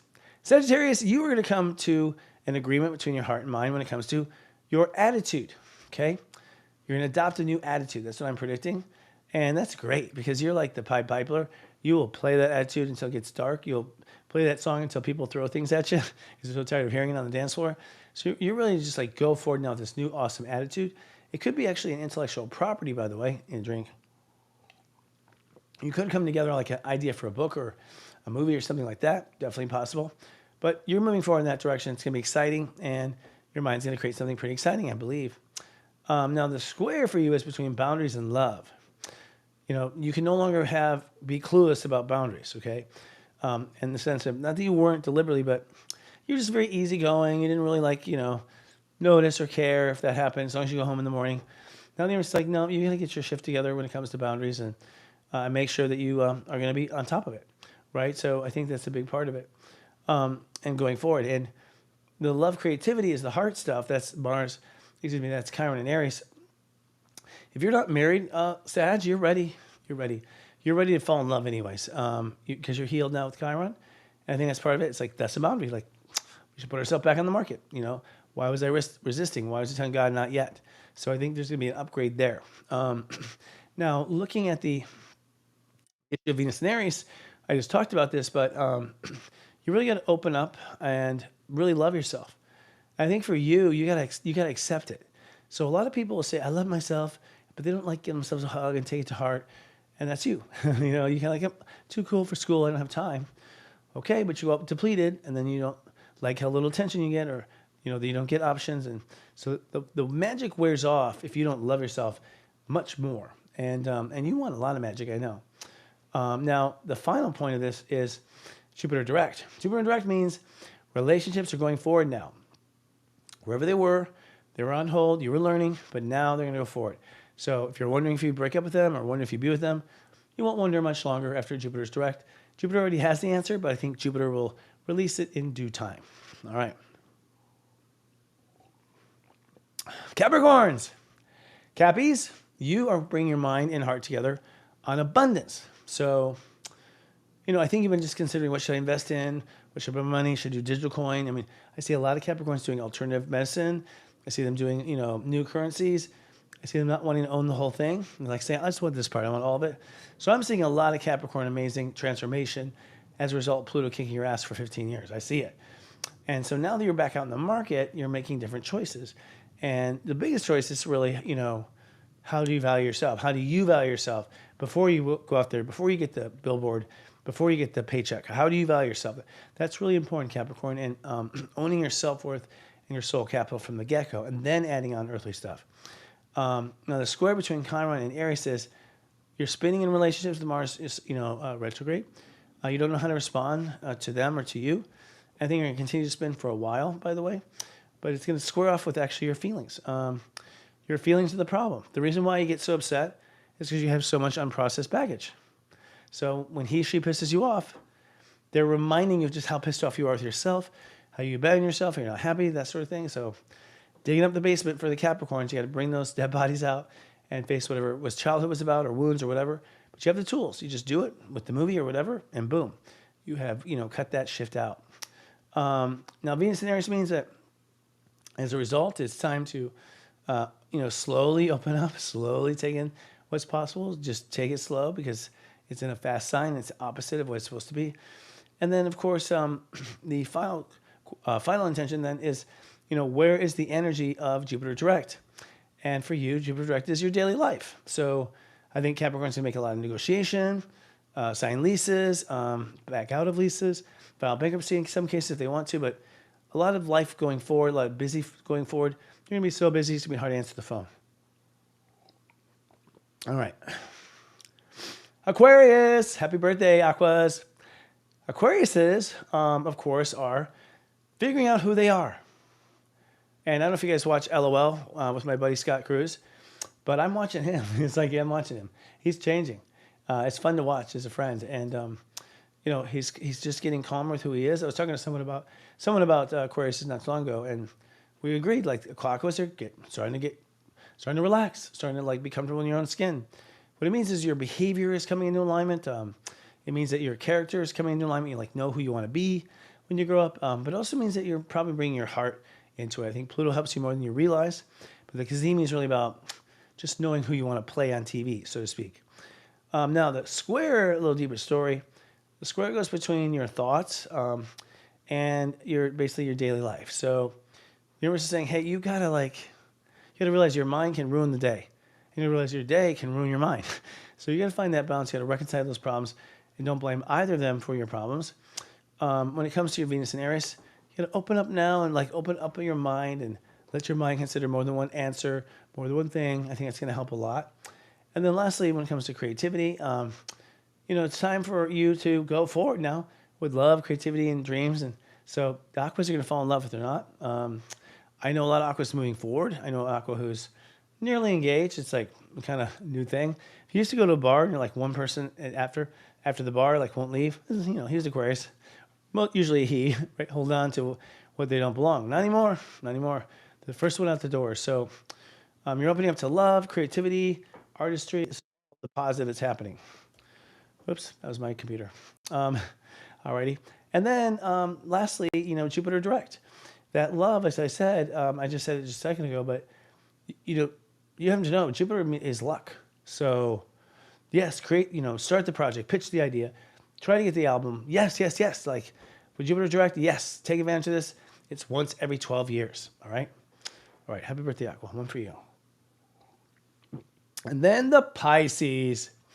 Oh, Pisces, you are now getting closer to God. And it's like, what? The Pisces? Yep, they weren't actually doing it. They'll be the first one to tell you you're wrong, but they actually weren't meditating. And now you're going to be. You're going to be, your assignment, if you choose to accept it, is connect to God universe on a level we've never seen before. And I already have a couple stories of a couple Pisces, and they've seen some wild stuff. I don't know if I can get permission to tell them a story, but pretty wild stuff. So your heart and mind's going to agree about what God is or God isn't.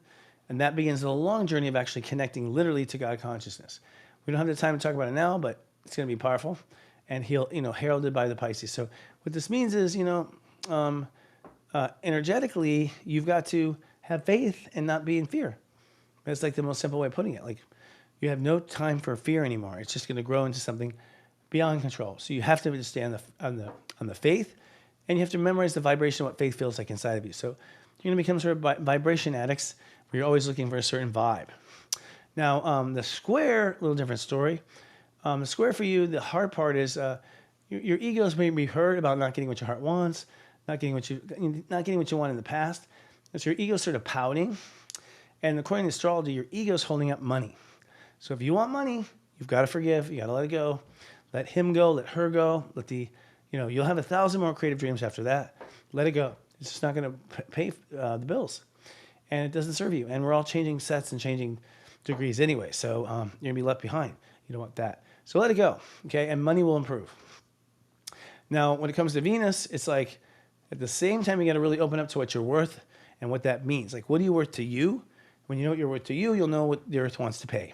So be clear on your soul capital and what it's worth and for what it's worth. And then, of course, finally, going forward with Jupiter. Jupiter for you means it's time to nurture, time to feel better, time to expand your house, get new sheets on the bed, get the nice time to feel more comfortable in your own skin. I think, Pisces were jumping from fish tank to fish tank, and now it's time to build your own tank. Okay, you got Jupiter there, build your own fish tank, build your own aquarium, and you'll feel cozy as hell. All right. All right, friends, that's all we have for this particular segment. I'm going to take a little break. When we come back, we've got Brittney Carmichael here to talk about everything she has going on, politics and things from a divine feminine point of view. Stick around. See you in a minute. This Zodiac weather is from Saturday, February 1st to Friday, February 7th, 2025. Looking ahead at the weekend forecast, things promise to be surprising and dizzy as Uranus in step 13 rule the weekend. Let's drill down. On Saturday, it's partly cloudy and christened. Step 12 means that Jupiter rules the day. You are learning new facts and taking them higher. You feel that your mission is now undeniable, but Venus conjuncting Neptune brings some cloudiness that just can't be denied. On Sunday, it's cloudy but faithful.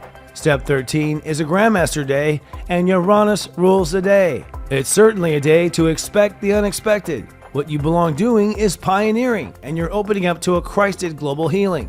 But with the moon in Aries, some things still feel Neanderthal. Looking ahead at the 5-day weekday forecast, as we go through the week, we clarify what our frequency will be, and by Friday, we launch that frequency into a rhythm. On Monday, it's cloudy and processing. Step 14 means Mercury rules the day. Your mind will be the overactive agent. You realize you belong inventing things rather than adopting things. You're thinking about how to innovate how you think. And with Mercury trining Jupiter, you're doing just that. But with Mars squaring Chiron, you're reconciling old fears for new strength. On Tuesday, it's sunny and earnest. Step 15 means Venus rules the day. It's time to open up, accept, and receive your new frequency. You belong heart-centric, and you're holding space for an enlightened inner behavior. Venus shifts into Aries, compromising patience, and Jupiter stations direct, which means the party is on. On Wednesday, it's sunny and credible. Step 16 means Neptune rules the day, and you realize you belong being spiritualized. You're feeling the value of your change. You're also downloading higher self-wisdom. And when the moon moves into Gemini, you're ready to talk about it. On Thursday, it's sunny and grounded. Step 17 means Saturn comes in to rule the day and rule it. You now belong committing to the future, and you feel the call of that future vision. With the moon in Gemini, though, you might go back and forth on some of the details. And then on Friday, it's sunny and honest. Step 19 means Mother Earth rules the day. You belong advancing and confirming emotional integrity. But the North Node conjuncts Neptune, calling for a spiritual change. And with Venus sextiling Pluto, it's bound to happen.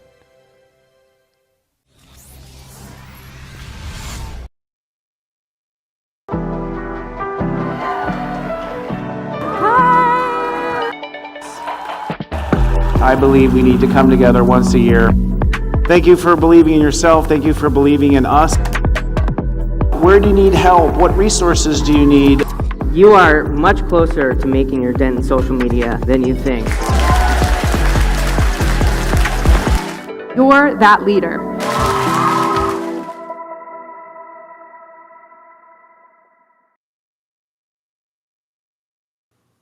All right. Welcome to Astro Mingle, the spiritual podcast that mingles with the brilliantly bright light workers and the innovative influencers of our time. The return to divine feminine is an important topic in the light generation and even in the discussing of the healing of the male divine masculine. And tonight's guest is a woman that is role modeling the way. Britney, here we go.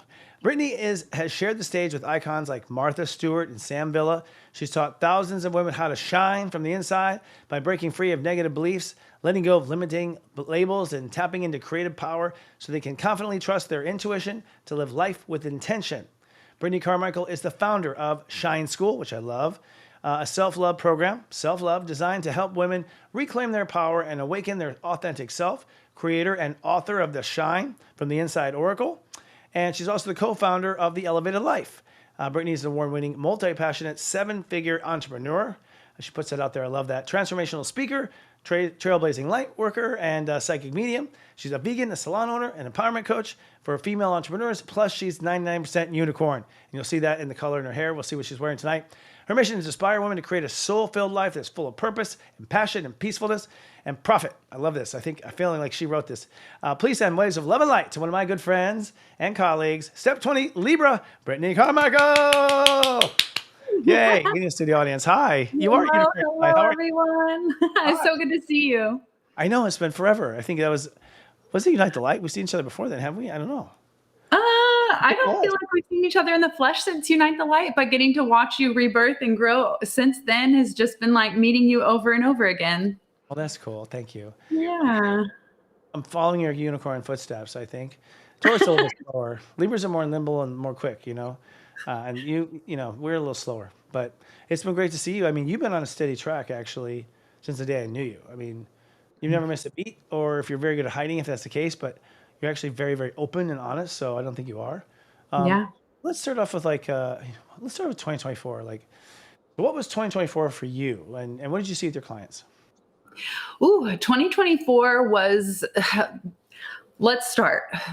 Business, self-care, community, and collective. I feel like there's a lot to talk about in 2024. From a business perspective, I feel like the conversation was, it's not the same. Business is different. People are showing up differently.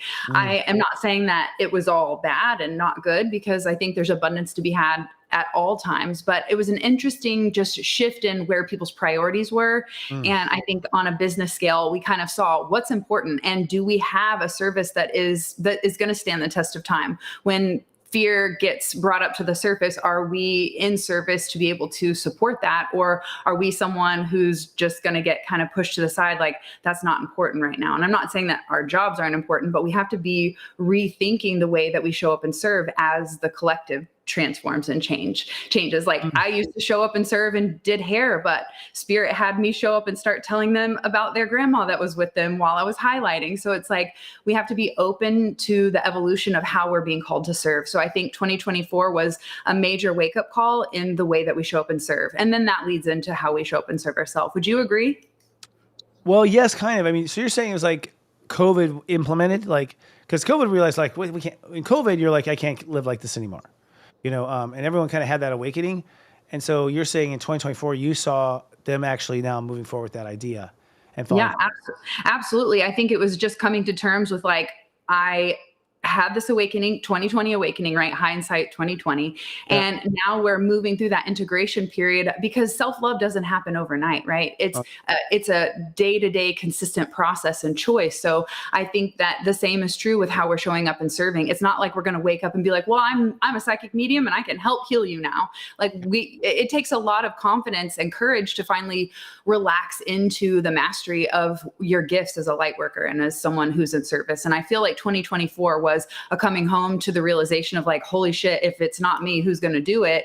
And wow, I've got to really deal with my fears that are coming up that are stopping me from serving. So I think that's really where I talk about business being highlighted in 2024, is like really just putting our action where our heart is instead of overthinking it. Yeah. I mean, for me, I got back to business. Like, it wasn't new. I had been off track, and I'm like, oh shit, I gotta wake up. Like, it was a wake up call. I mean, from January to let Unite the Light, like, Jupiter's in Taurus. So I was being fed like chocolate milk, I was really being fed some magic energy and felt amazing. And then Jupiter went to Gemini. I was like, there was like a little of a kind of a lull. And then there was like in November, like, wake up, you're driving. And so back to business. So for me, it's a little different, because I don't know, I've had the vision since I was young, so. But we've seen with, as far as our staff, like mass migration, all sorts of change, like all of our staff, we replaced, not replaced, they just left, new ones came in, and we're real excited, because, the next group is even more excited. So it seems like it's been on the right path. I see it with our job. So business is one. Was it all about business? What about Jupiter and Gemini? What have you seen, like, as far as thinking and communication so far? Jupiter's about to go direct again here this week. You're an air sign, have you been bouncing off the walls? I mean, since I met you, you have been. So yeah, this shit doesn't stop, my friend. It's just, we are constantly turned on and just like here to serve. And that's, I think, finally coming into the rhythm and flow of divine feminine. That's a big sign of being in your feminine power. And that's learning to be cyclical and know when your energy's high, and know when you need to take a break, and know when you need to rest. And so I feel like my energy as a generator is definitely always just ready to serve. But that is because I balance it in my Libra fashion with taking care of myself and pouring back into me. And as far as Jupiter and Gemini and communication and how we really showed up in 2024, what I see is how we communicate with ourselves is that direct mirror of the relationships and connection and communication that we have with the people that we attract into our life. We all know that our relationships are a reflection of what we're dealing with. And so the way that Mama always told me that how you treat yourself is how other people will treat you. So I feel like the way that we spoke to ourselves in 2024 was a direct reflection back to us in the way that people maybe undervalued us or stepped over our boundaries. And I think it was just kind of like I am in control of this, and I need to clear up the way that I'm judging myself or criticizing myself or relating to myself. And that I think is reflected in those relationships and communication that gets attracted into our life. Yeah, definitely. I think for me, I finally got so honest with myself. That's what Jupiter and Gemini was just peeling off the public relations layers, and fixing things. So I definitely feel that. And now going forward, I'm like, okay, I'm gonna tell everyone this direction.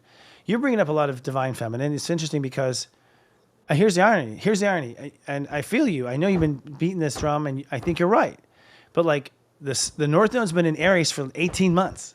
So God has been pointing to Aries and away from Libra, which means away from divine feminine, kind of like, or at least a shedding of the old divine feminine. That's what the astrology seems to say. Like, and I've seen Libras. I mean, you're one of the few Libras I see really just floating on top like a unicorn. A lot of Libras I see have had a hard time, like just taking that kind of ego blow, I guess. And now this is the year of energy, a more 9. It's like we're launching whatever that North Node in Aries is.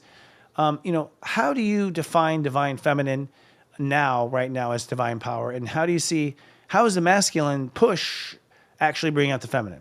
Yeah, I mean, we need both. It's not like you don't see a yin and yang or yin and yang and it's only one half of it. We need both halves. We need the light and the dark. We need the structure, the balance, the willpower, the like chariot in the tarot card balanced, or even the emperor balanced with that empress energy. And so for me, what I see is we've just had a very long run at the masculine, like, let's be structured. Let's beat down the walls. Let's not honor rhythm. Let's not honor that creativity, receptivity, pleasure, flow, cycles. And I feel like when it comes to divine feminine, what I would describe that as is just the counterpart of that masculine energy, which would encompass that nurturing energy, being able to manifest, to create, to see the beauty and the pleasure in life. I think that the feminine energy is one that is of receiving, and that is getting absolute clarity and confidence on what it is you're calling into your life. Whereas the masculine approach has just been like, I think I should do this thing, and I'm going to try everything in my power to break this wall down or fight against the timing or go against the current.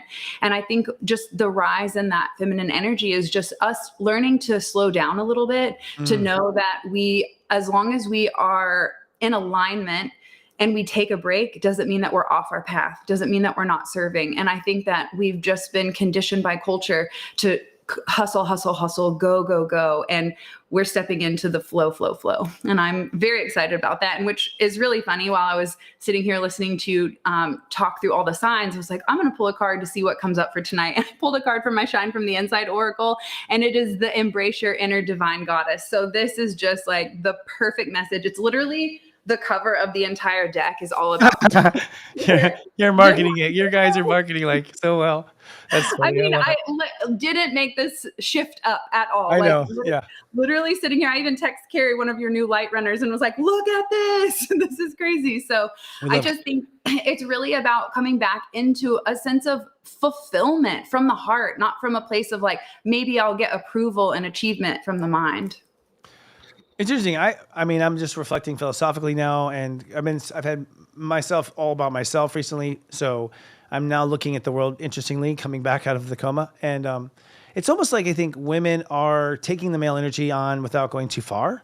Because like in the 80s and the 70s, like to take on that, like take their place, like the woman was erased, right? Like blazers, suits, Hillary Clinton, very like, it was like an overkill almost jumping in. And it seems like there's this balance now, like you said, with the yin yang, that it's it's each as they need to be.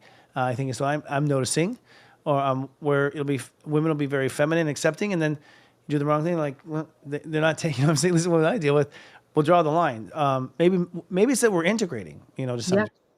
Well, one of my favorite quotes by Pablo Picasso is that there are two kinds of women. There are goddesses and doormats. And I think that's what we're seeing is a reclamation of our power, our boundaries, and our sense of worth. And so that's allowing us to, yes, let's be flowy, let's be feminine. But if you cross that boundary, there has to be a consequence. Otherwise, they're going to keep doing it. So I think what we're seeing is like actually what women in power looks like. And that's not just us in dresses and like baking cakes. That's us in dresses on stage telling the fucking truth and like giving good solutions on how we can make positive changes on this planet instead of just being like, well, I don't know, we don't have the resources. Like, yeah, we do.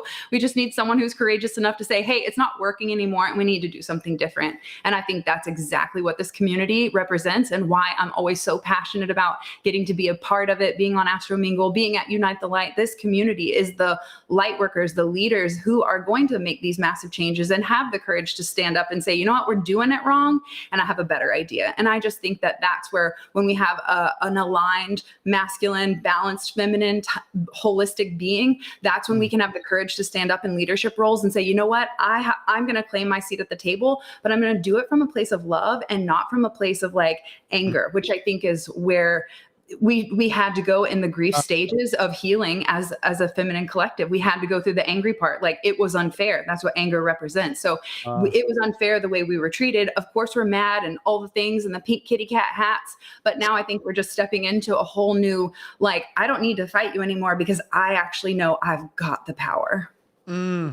Yeah. The way to win is not to play, right? Kind of that direction. And you're right. They did go through, women went through anger. You know what's interesting? I saw like on Twitter, watching a couple times or X, where women were getting together and saying, that's it. I'm not going to have intercourse with my partner anymore, which is like an old, play that was popular. But it was just seeing that sort of going through the stages, almost reliving certain stages of women power. So I definitely saw that too. How do you think the divine feminine relates to men? Like, what is the relationship? We become your slaves? Just kidding. Like, well, yes, but also you love it, and it's a win-win. Okay. But we talk about all that in our couples retreat. But no, That's cool. honestly, I really think that it's men becoming more in tune with their heart. It's not being led just by the mind, just by logic, just by analytic. It's actually allowing the holistic part of your being, your mechanism, mind, body, soul, to be able to fully integrate as one being. So I think as the women are learning to decondition the masculine principles, the same is like on the opposite side of the coin for men. They're learning to be more open and communicate their feelings and ask for help and not be so just like, I can do it without asking for help. And I feel like that's the same problem women have, but just like on a different side of the coin. So I think that simultaneously as women begin to rise, and this is what I've seen in my work, is empowering women behind the chair on the way they look. That was one level. Then I took it to the empowerment coaching and the healing and offering my like psychic ability services. That took it to another level. That then turned into what we now host as 7-day goddess retreats where we work through the whole chakra system and heal. And what I've seen after doing, I think we're on our 8th one now, all the women end up coming back home. And if they have a partner, their partner says, well, what happened to you? What did you do? I want that. How do I get that? And so what I'm seeing is this awakening in men where they are feeling that soul calling of like, I think there's something more. I've climbed this corporate ladder. I've done all the things that I've checked all the masculine boxes, but like, I still feel something's missing. And I think what's missing is that connection and that heart piece. Yeah. I actually think men's like rode a little too away from intimacy too. I just think just the male macho, the rise of Pornhub, like things got a little detached. And I think I see men starting to feel lonely, and like wanting to turn back and wanting that closeness. That's the men that I talk to. So I've seen the sensitive touch there as well. Are you optimistic that there will be a rise in divine femininity? Like, you're on the cusp of the bleeding edge. Are you seeing, the girls in the small towns also rising up in their own way? Like, is it something that you're seeing as a full-on scale thing happening? And how does it benefit society? Like, tell us, what is the gain? Yeah, I mean, I don't have hope for it. It's already here. I mean, hello, I'm sitting here right here as an example of, I grew up in a small country town, oppressed by my own negative energy, my own self-doubt, my own criticism, all the ways that you're supposed to grow up in a small country town. And I said, you know what, I'm going to stay true to my heart and do what I'm passionate about. And I've been doing that since my parents said I should go to college, since my partner said maybe you shouldn't start your own hair salon. That's kind of a crazy idea. I mean, I'm a living, breathing testament to that. So do I have hope for it? Absolutely, because I'm here doing it, and I'm attracting the women into my life that are doing it too. So if you're here, I bet, can I get a like goddess power in the chat, whether you're masculine, feminine, have whatever parts, I don't even care what you're packing. Like, do you feel that energy of like, we are finally starting to do things that we love, that feel good, that we're not supposed to do, that we actually want to do? I feel like that is absolutely on the rise, whether, whether you're a peach or an eggplant. I feel like we're all on that same rise of like, this ain't it. Like, there's something else. And I think the question of starting to ask those questions of who am I, and inquiring in more self-discovery work is proof. I mean, people are throwing up 444 angel numbers on TikTok these days. Like, yeah, it's absolutely happening. How is it going to impact it? I sure hope more love and more peace and more hippie vibes that they tried in the 70s. Now it's our go. It's our go with the tools that we have and the technology that we have now. Yeah, I mean, for me, it's the women I work with that are just so badass, and just really can move nimble and more quick than the men can, and really, I think we're mostly women. Our staff is seriously which is great. It's two guys and a bunch of incredibly powerful women who have integrated without any making apologies. Who are you seeing in the public? Are you seeing anyone? I mean, Harris, who ran for president. Do you feel like was that a burgeon? A lot of people were disappointed that a woman didn't make it again. But I feel like this is inevitable. It's just going to build up. It's inevitable, and also we're getting used to it. We have to get used to it. Like whoever's resisting that kind of idea. Who do you see as a role model other than yourself? Me? I know that's why I put it in there. I know. My mom always said, Brittney, I think you're going to be the president one day. And I'm like, they don't dress cute enough. So that's never going to be my job. So I know. If I can be quite blunt, I think this is a tired conversation. I don't think it's even worth having the conversation anymore, because it's all a game and it's all theatrics, and it's causing so much fear and so much nonsense. And I'll give you the same advice my guides told me in 2020. Wherever you're at on the scale of politics, and I'm a Libra, so justice and fairness for all. Like, it's not like it's not lost on me. But here's what I will say as a light worker and someone who's here to change the vibration and frequency of the planet. My guides told me in 2020, when I, as an empath and highly sensitive, was like feeling the fear and feeling the overwhelm and feeling the anger. And it was like, it was so draining to just live during that time. Anyone else relate? I asked my guides point blank, how do I maintain love and light in a world filled with anger and rage? And they popped back. I didn't need a Vegas sign. I didn't need to meditate. I didn't need to wait 17 days and wait for the moon to change signs. They hit me so hard with the truth. They said, love breeds love and anger breeds anger. So when you ask me about the politics and the this and the drama and the that, we're just perpetuating more of it. So when you ask the question, like, who do I see stepping into a leadership role that can make positive change? Like, anyone with a fucking heart and courage to care about all involved. Who is that specifically besides us? I don't know, because I don't really wrap myself up in that game. I try to stay focused on my community that's in front of my face and the people that I can collectively impact and affect in a positive way. So if you want to throw me on the ballot, I'm down, but I'm going to change the rules about how cute we can look as president. Like, no more suits unless they sparkle.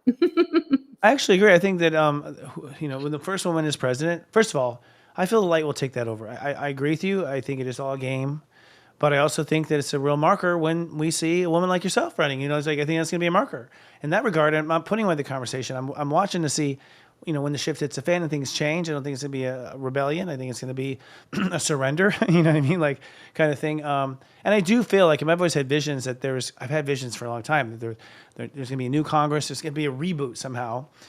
Or I don't know what happens. People all resign, So, these positions are meant to be filled with light, right? Yeah. So, my point is, like, we haven't seen Britney yet, coming through that, or it's not ready, but you're seeing it start to build a little, it's interesting to watch. And I think that's a big, interesting thing to watch, because I think the light will inherit the earth, period.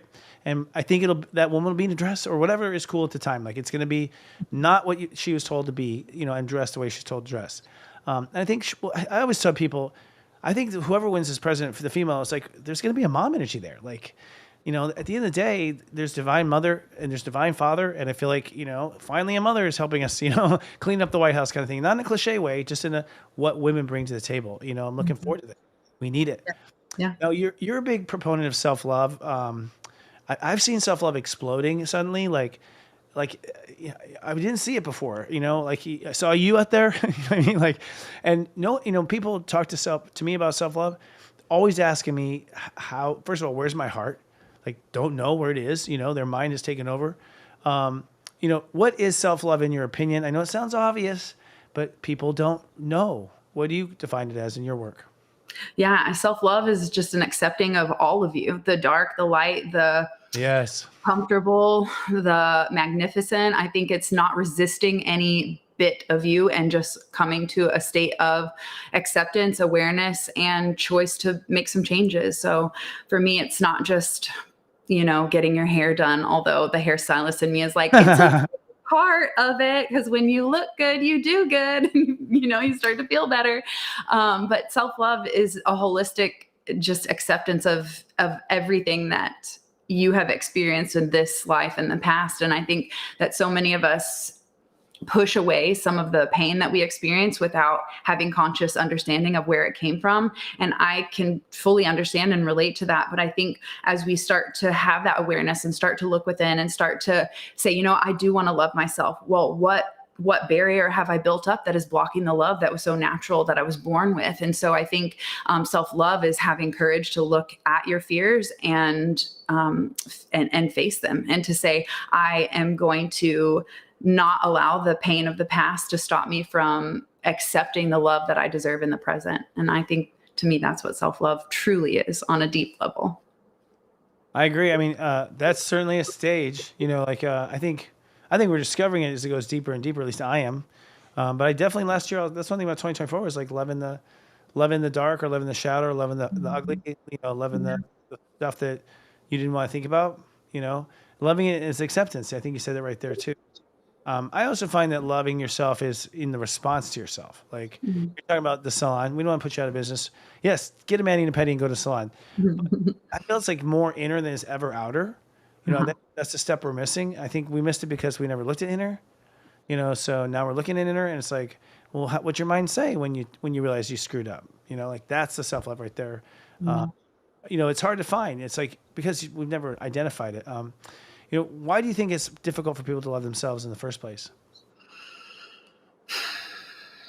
I mean, it kind of boils down to the stories that we tell ourselves, but I think those stories get implanted from the experiences that we go through without having the understanding and awareness of the bigger picture, that just because your dad left when you were 4 doesn't mean you're not lovable. It means that he was a fucking alcoholic that didn't know how to heal his anger issues. So I think that we get imprinted at a very young age, and that's part of our development, and it's part of the lack of conscious parenting that we've ever grown up with. I'm when you say, do we see hopes of it now? Like even just the conscious parenting, parents teaching their children meditation, or bringing them into astrology, or getting them the shine from the inside oracle. It like blows my mind when I see 4-year-olds pulling a card. I'm like, what? Where were my parents teaching me this kind of stuff? So I think that the self-love and the lack of self-love starts with the way that we've been culturally conditioned, the way that we've been shoved into robot programming schools, and the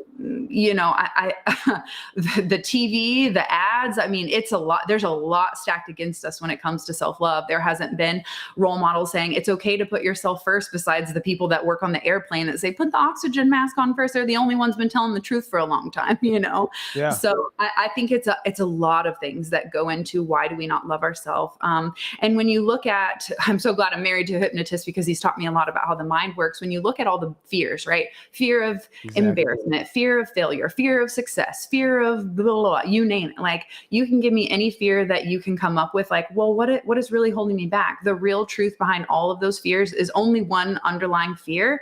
And that is the fear of being unlovable. And so for me, when it comes to self-love, it is the most important work that we are here to do. It's not called your daddy's love or your husband's love or your kitty cat's love. It's called self-love, because only you can give it to the self.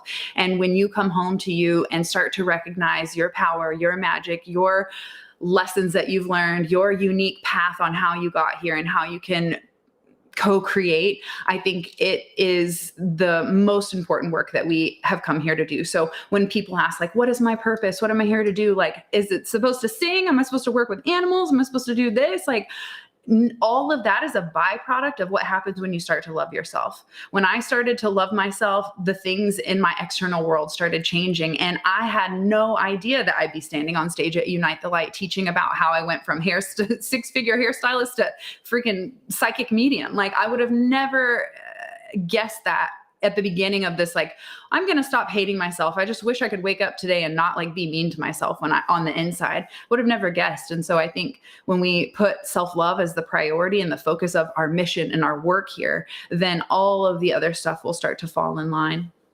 I agree. And so for people who are lost completely, and I mean, Buy a vibrator. What's that? Did you say vibrator? Buy a vibrator. I thought you said that is self-love for sure. What are the first steps do you teach your class? What do you teach your practice? What do you tell someone who's completely lost? What would be the first thing that they could do that's practical and undeniable? I mean, buy a vibrator. I knew that was coming. I'm still going to stand by that. But, I had a woman come to our goddess retreat. And what's beautiful about these experiences is that they're all walks of life, all different levels of understanding and awareness. And this woman came to me and she said, I wake up every day and I hate myself. I literally don't want to get out of bed. And I think to myself, I hate myself. Wow. And so when I think about that woman who we worked with, I think about just starting gentle, because even curling her hair for the goddess shoot made her feel uncomfortable, made her like, this is weird. This isn't me. I don't like myself.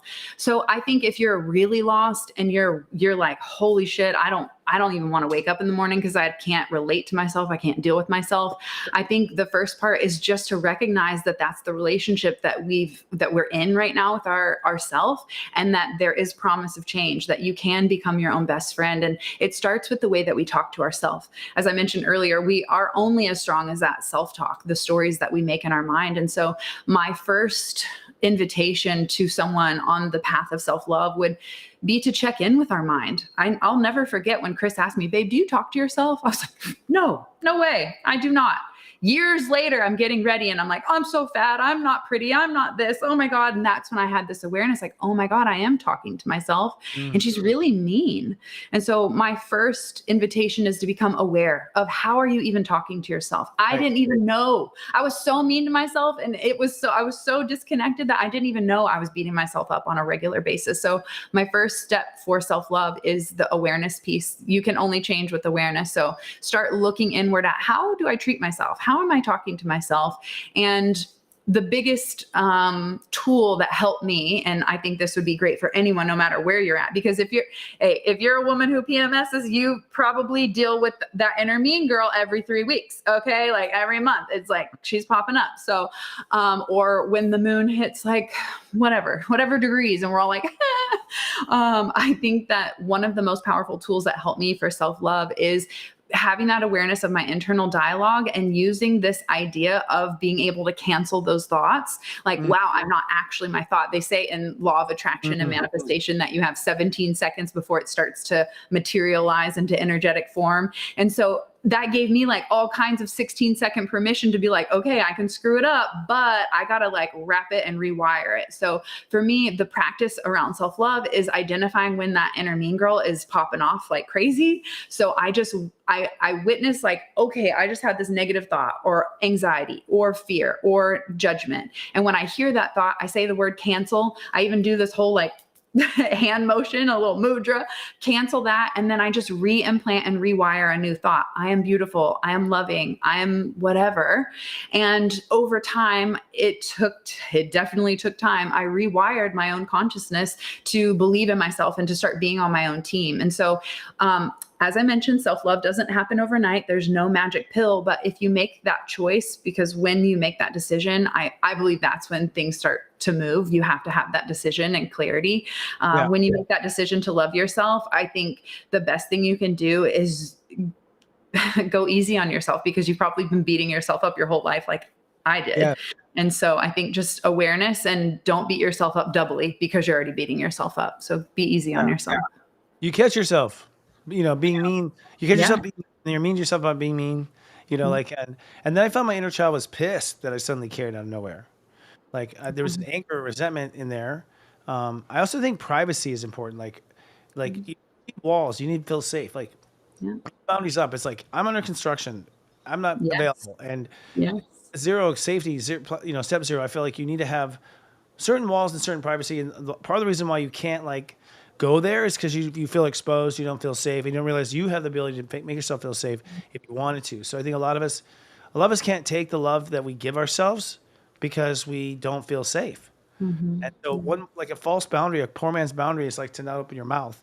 And so I found there's two stages. There's like one was catching myself in the act of being cruel, and the other was like swallowing it. Actually believing and taking it in and like helping me feel better was a huge thing. Where does it evolve to from there? I mean, let's talk the next stage. So that stage is catching yourself. I agree. You observe yourself. You start rewrite, stop, rewrite, stop, rewrite. I like that perspective. What happens next? Like, let's talk about the stages of self-love. Yeah. So then once you're aware that you're talking shit to yourself and what your relationship is to yourself, and you start that process of reprogramming, and I'll share this affirmation with you. I feel like when my higher self and my ego were at odds, I would always say, I now allow my higher self to take over my lower mind despite what my ego thinks. So you become radically aware of the constant thoughts and the constant like chatter that's going on. And I think it's like becoming comfortable with the fact that that happens and knowing that it is not you. If you can witness it, it's not fully you. And so I think that identifying the thoughts is first, learning how you speak to yourself. And then I think it really gets into figuring out who you are on a soul level. What are your values? What is your integrity? What do you stand for? What is the mark you want to leave on the world? How do you want to influence people and impact them by the way that you make them feel?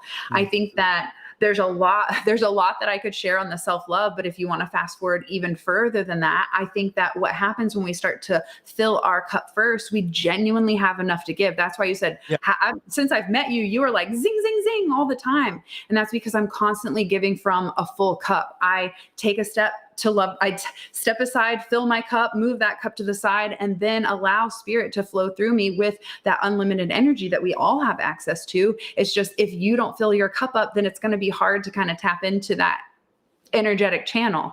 And so for me, I think that when we learn to fill our cups up and we learn to love ourselves and we learn to honor our boundaries and we stay in integrity with the things that we say we're going to do and in alignment with the goals that we have for ourselves, we take that aligned action, then we get out of our own way. And really what it turns into is, how can I serve? How can I be of service to give love and creativity in this moment? And you no longer care about like how it's done or what you look like or what's in your bank account or how many followers you have. I think when you truly learn to love yourself, you come to this realization of we are all walking each other home. We are all it, and we all have that to give to each other. And when we can get into the state of giving and receiving and creating that cycle and flow, I think that's truly what self-love looks like, is I give to myself. And because I give to myself, that attracts to me the people outside of myself that will give to me, so that I learn to receive. And then from that overflow of receptivity from all that I've been attracting into my life, then I have enough to continue this giving process. So how do I see self-love evolving? I think the more we give to ourselves, the more we can give to others. And once we get over the freaking fact that we are weird about receptivity, we're like, I always want to be the one giving. Like you're messing up the cycle if you don't give and receive, give and receive. If you're give, then you're blocking everyone else's give, and then you're resentful for not receiving. So I think once we can get into the self-love flow and we learn how to give from a full cup, we can create this huge circle of like pouring into each other and never running out. I agree with that 100%. We're on the same page. And in my life, I'm finding a place where I'm like, my turn. Well, I've never done that. Where I want to make sure I have my turn. I want to have my break. And that's the first. That was, and really taking it, not apologizing for it or, talking double about it or anything. So I felt myself evolve in that regard. And then I actually kind of was like, at that point, then I was off balance the other way. Right? I wanted to receive, don't want to give for a while. Like, got kind of like, you go through stages.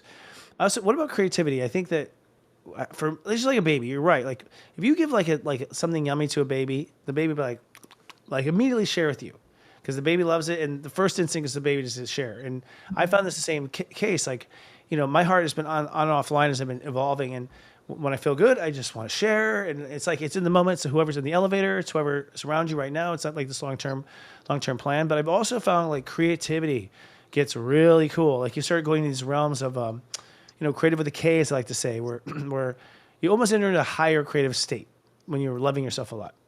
Can you speak to that, Unicorn? Yeah, absolutely. Because this is a beautiful one, because if you think about even the word earth, the word art is written in the middle of it. So our whole job here is to co-create, is to be a vessel and a channel for spirit to flow through. And that comes in the form of manifestation, which equals creativity, right? We're creating something. So when you get into that state of self-love, you're no longer beating up the inspirations, because here's what I see all the time in coaching women is they get the divine download, they get inspired, and inspiration literally means spirit within. Like you are a co-creation channel. And so what I see so often is women get the divine download because we're intuitive, we're tapped in, we've moved past all the like not listening to ourselves anymore. We can hear it, we just don't follow through. We don't always believe it. And I think that's where a lot of us seem to be stuck, is we're getting these divine downloads of creativity and like, let's change something, let's use our skills and talents. But what happens is that lack of self-love causes those negative stories of like, well, who am I to deliver this? Or who am I to do that? Or I don't believe I'm worthy of it, or it's not possible for me, or, oh my God, they're going to judge me. So I think the creativity absolutely comes online when you love yourself, because you no longer criticize and judge the divine idea and spark of inspiration that's given to you to be the steward of that manifestation. I just, an idea came up when you're talking. It was a wave. It's like, there are some people, when I started to finally go, I love me. And people are like, who think they turned, like they were used to me being the guy that didn't love me, gave it away. And there was a crop of people who turned. Like suddenly, like they're like, you've changed. I'm like, yeah, I know. I love myself now. Don't you like it? It's like, no, you're egotistical. And I was like, it was amazing to me because those people, some of those people were, my biggest fans when I was giving away and whatnot. And I didn't realize it. I'm not blaming them. I just think we're switching cycles. But it was interesting. I just want to say to people, like, when you're doing it right, if you have people that are used to that, like some don't like it. They don't like it when you turn to the light side, when you turn to the self-love side. And that's not that you're not doing it right. Yeah, I was going to say, and it's not that it's really about them being not, okay, I'm like, what do you want me to say? Okay, the spirit channel is, they are not your biggest fans. They are your biggest energy vampires, is what spirit wanted me to share on that one. Yeah. So you'll really start to see who's on the team is the ones who are used to you being the doormat, as I'll go back to that quote, however you treated them or not, the quote still freaking rings true. You either lay down your boundaries and let people walk all over them, or you put them up and you say, no, thank you. And when you as a giver puts up those boundaries to the energy vampires, of course they're going to flip so fast because their fix is gone. Their free fix is like not available anymore. So of course they're going to treat you like crap, narcissist you, and like do that whole thing. And I think it's liberating when you have here's the Libra saying, when relationships fizzle out like that and just kind of blow up, like, I think it's a gift. Like every Mercury retrograde, I'm like, please remove all things that no longer positively serve me. And I'll be damned if those relationships that I would have never guessed are the ones that I know my life. I'm like, what? I was not expecting that. But if it's not meant to be, then bye, Felicia. I know, A2, Brute, A2. Like, there was a couple of times I was just like, whoa, I did not see that coming. And I'm still figuring out like how I didn't see it. And I just think there's levels of pretending to ourselves, kind of thing. Mm-hmm. But you're right. It's a fascinating thing. So any last words with self-love in the sense of where do you feel it goes next? Like, because we're just coming out of the pothole, where does it go with self-love? I mean, I think it goes into community after that. I feel like we start to build those tribes, like you mentioned. We start to resonate at that higher frequency where we're attracting others that no longer are feeding off of each other in an energetic vampire kind of way. It's more of a how can we contribute and all collaborate in a way. And I'm seeing that already happen. I can't tell you. I mean, 10, 15 years ago when Chris and I joked about having a commune and like a hippie healing center, like it was a joke. Now it's like, oh shit, this is our reality. Like, where's the land? Let's go. And I can't tell you how many people are like, I want to move to land and have a compound. I want to have a healing center. I want to grow my own food. Like, it is happening. So I feel like the more we love ourselves, the more we get into clarity on how we can best serve, and the more we can get into those roles and serve the way that is unique and special to us, then we can attract all the other people in the community that can fit the puzzle piece of like holistic community, how we can balance giving and receiving. So I think self-love then extends to our community, and it starts with family too. When the mom loves herself, I'll never forget the wisest 6-year-old said, "Mommy, you're always better when you're blonded." So when the family feels good, when the dynamic is good in the family, then that ripples out into the community, into, and beyond. So I think it starts with an inner revolution, and that ripple effect extends to those that are closest to us, that leads into our community. So I think we're going to start seeing a lot more conscious. We've got the smart cities and all that shit that we're not going to put energy into. And I think we're going to shift that focus to, when we love ourselves, we attract people that are in that conscious community and wanting to collaborate together for the best. I'm seeing that now. I mean, Unite the Light. That was just a vision. I just felt we wanted to come together. Mostly it was selfish. I wanted to be around cool people, and I wanted to just connect and talk, because I've been on a solo path for so long. I was lonely, and seeing those people, with Unite the Light being a moment where we came together and felt great, and you were there, and we saw a lot of clips of you. It's funny how the editor today had no idea you'd be on the show. She just joined the team, and you're like popping all over the video. I was like, that's so funny. It's the hair. Yeah. She's like, yeah, because she's so animated. She's easy to cut. I'm like, yeah, totally. How do you see, like last year, how do you see that? Was it, when it comes to collective consciousness? Yeah. Have you seen collective consciousness going there? Were they there already? Just they're having their own parties? Where are we in comparison? Not that it's a race, but we're in our own bubble. So I'm wondering what you've seen in your travels. I mean, you and your husband your partner, are you driving around the country in a van? No. In a mystery mobile? It's Libra. No, I couldn't fit all my sparkle suits in a van. Okay. It's a diesel. We do travel a lot, and we do attend a lot of events. And I will say that Unite the Light was one of the highlights for Chris and I last year as far as community is concerned. I felt like the moment we walked into Unite the Light, it was this instant hug of family. And I have developed relationships from people that I met first day, like day one, Unite the Light, didn't know them before going into that. And they are some of the closest people that I chat with every new moon or full moon. And it's like building this beautiful, like real soul relationship. And, in comparison, I would say that this community, Unite the Light, Serious Joy, is definitely a lot more forward thinking, because we're using the step system. We're using astrology, JP Morgan Chase said that millionaires don't have astrologers, billionaires do.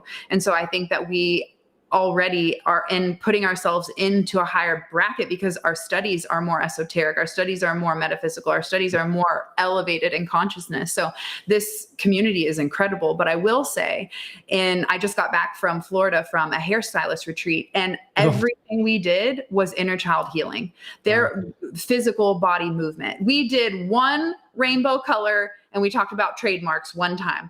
Everything else was around letting go of the old, integrating into the new, believing in yourself, mindset work, communication, and how we speak to ourselves, and understanding that we all have different communication styles, so that we don't put so much pressure on everyone trying to be just like us. So I would say that community definitely is elevating, but Unite the Light was one of my top favorites, because the relationships that came out of it, and that you just can't beat, is real friendship and connection.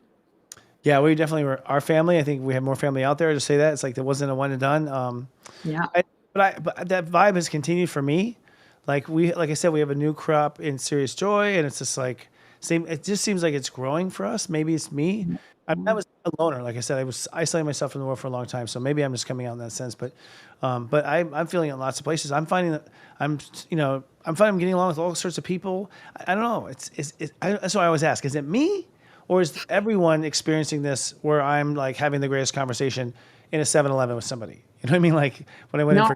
we're just at that level of synchronicity, alignment, and connection. Yeah. I mean, I was talking about ices. Like I haven't drank an icy since I was like 8, and 2 people came into this roller skating rink with an icy that night. So like just things like that. If you learn to pay attention, as a psychic, here's what I love to teach. When you learn to pay attention, everything is a sign, everything has meaning. And so, I mean, you can see the synchronicities happening in just little things like that. Nothing profound, nothing life changing. That IC is definitely not going to change my life, and they better get it now because red 40 is not gone. You know what I mean? So, I think it's showing itself, and that should give us a lot more faith to relax, to stop overthinking, to live in trust, which is a feminine quality, to live in that faith. And as you mentioned, you always mention this, faith is a feeling. And I think when we can relax into that feeling of like, it's all good, it's all taken care of, I'm in the right place at the right time, like we can stop wasting our energy and actually use it for creativity, creating solutions, pouring love into the community, into the work that you do, instead of overthinking. Yeah, totally. And it comes quite naturally. And I think there's when you're in your heart, you lose track of time. Like you're just sort of floating from moment to moment. I find, no, I can't always be in my heart, but it naturally seduces the ride, you know, like, and you find yourself just floating. What about politics and stuff? I've completely unplugged, you know, and that's not like I've unplugged, I don't like him. It's like, I really just forgot, you know, like, and the president came in and blah, blah, blah. Are you, I mean, I'm living in a desert right now. So people are tired, you know, it's like, I'm completely unplugged in that sense. And so, you know, it never comes up. What are you seeing right now? From what I can tell, just put out there first, it's like, I don't know. For me, it seems like it's been a nothing. Like, there was a lot of thought of, oh, it's going to be horrible, da da da. Oh God, if this happens, if he comes back, but I haven't felt a blip in the radar at all. Like, no, and predicted. I mean, I feel like no matter what I say, there's an angle to come at from any direction. But what I will say is that red number 40 is being taken away. And that's the most positive change I've seen in 4 fucking years. So right. I'm just going to say, I like the direction we're heading so far. And I'd really like to not pay taxes. That would be great. I'm with you. I'm with you. There's my 2 cents on the politics and where it should go. I'm with you. Well, you know what? I am so with you on that. You know, let's go there. I think, for the record, I don't think we're supposed to be taxed. I feel like the United States is just fine with, you know, if you look at the 1800s, I think the IRS is, you know, funded by, you know, big banks that wanted to lend money at a high interest rate. Like, why are we doing that? That seems not cool. It's not how the world works. Taxes, you know, that's not how God works, is taxes, you know, so I'm with you. I have a feeling though, do you have any psychic awareness on that? Because I've said to a couple of people, I think in the next 3 years. I think we'll see it happen. I think we'll see a lot of radical change happen. I think if you want me to look into Trump's energy specifically, I think that the first round was a test to see how far he can push the bounds of making change. And I think that the last 4 years was, what the fuck happened? What? And now it's like, okay, we're done playing games. Let's make some positive changes, because the amount of children trafficking during his original run was a lot less. That was a huge positive. So I feel like, let's just see more positive change like that. And let's like maybe not get caught up in the drama of it. Like, let's just let action speak, and we will take it one step at a time. And let's also not put all of our energy in one person or one political party doing all the things. Like, you know what's more powerful? The people. There are a lot more of us than there are government and politics. And so I will say, this will be the last thing I'll say on politics, and then we can talk orgasms and parties and all the things. But like, politics, like, meh. I feel like we can talk to your grandma if you want, but like, I think that the power is in the people's hands. And what we saw, how fast the world changed in 2020 and put down 6 feet signs and barriers and this and new protocols. It shows me that it's possible for positive change that rapidly too. Equally possible in that direction. Yeah. So I always believed it would. In fact, in 2020, I was like, what? This is what I mean, since I was young, I just felt, I didn't tell anyone about it, but I just felt like this is it. I was obsessed with the forefathers. I thought they were cool shift, you know, like what they had done, you know, to like try to push it forward. I always studied that part, you know, in social studies. That's what we called it. Right. And so when we weren't going that direction, I was like, what? This is not what I've been told, you know, but I also feel like it has to be dark before it is dawn and that sort of thing. But I don't even feel like, people ask me, what do you feel? I'm like, I feel like everything's great. You know, I feel like everything's great now, but we were seeing some weird stuff though, you know, like, you know, balloons flying over the country. There's some funky stuff going on, which is not one president or another. I think it's outside of that. I think it's always been outside of that, and they've just been taking the blame. But like this recent crash that happened with the helicopter and the plane, something feels, I don't know, psychically something feels really weird about that. Yeah, the first question I asked when I saw the news was who was on that plane? What what was the point for that? Like what was the point of that? At this point, I think there's no coincidences, and we just need to be better asking questions, but not getting too it's like hard because like yeah, it's like hard. You don't want to get emotionally tied up because as empaths draining their energy, thinking about all the sadness in the world, we are not at help. We cannot help people when we are drained, when we plug into all the sadness. I mean, just watching the floods on the East Coast and the fires on the West Coast, like I watched that for too long and I'm like, I'm a Libra double Pisces. I'm like an emotional wreck over here. And like, there's no up or down. I just feel so sad and depressed, like helpless.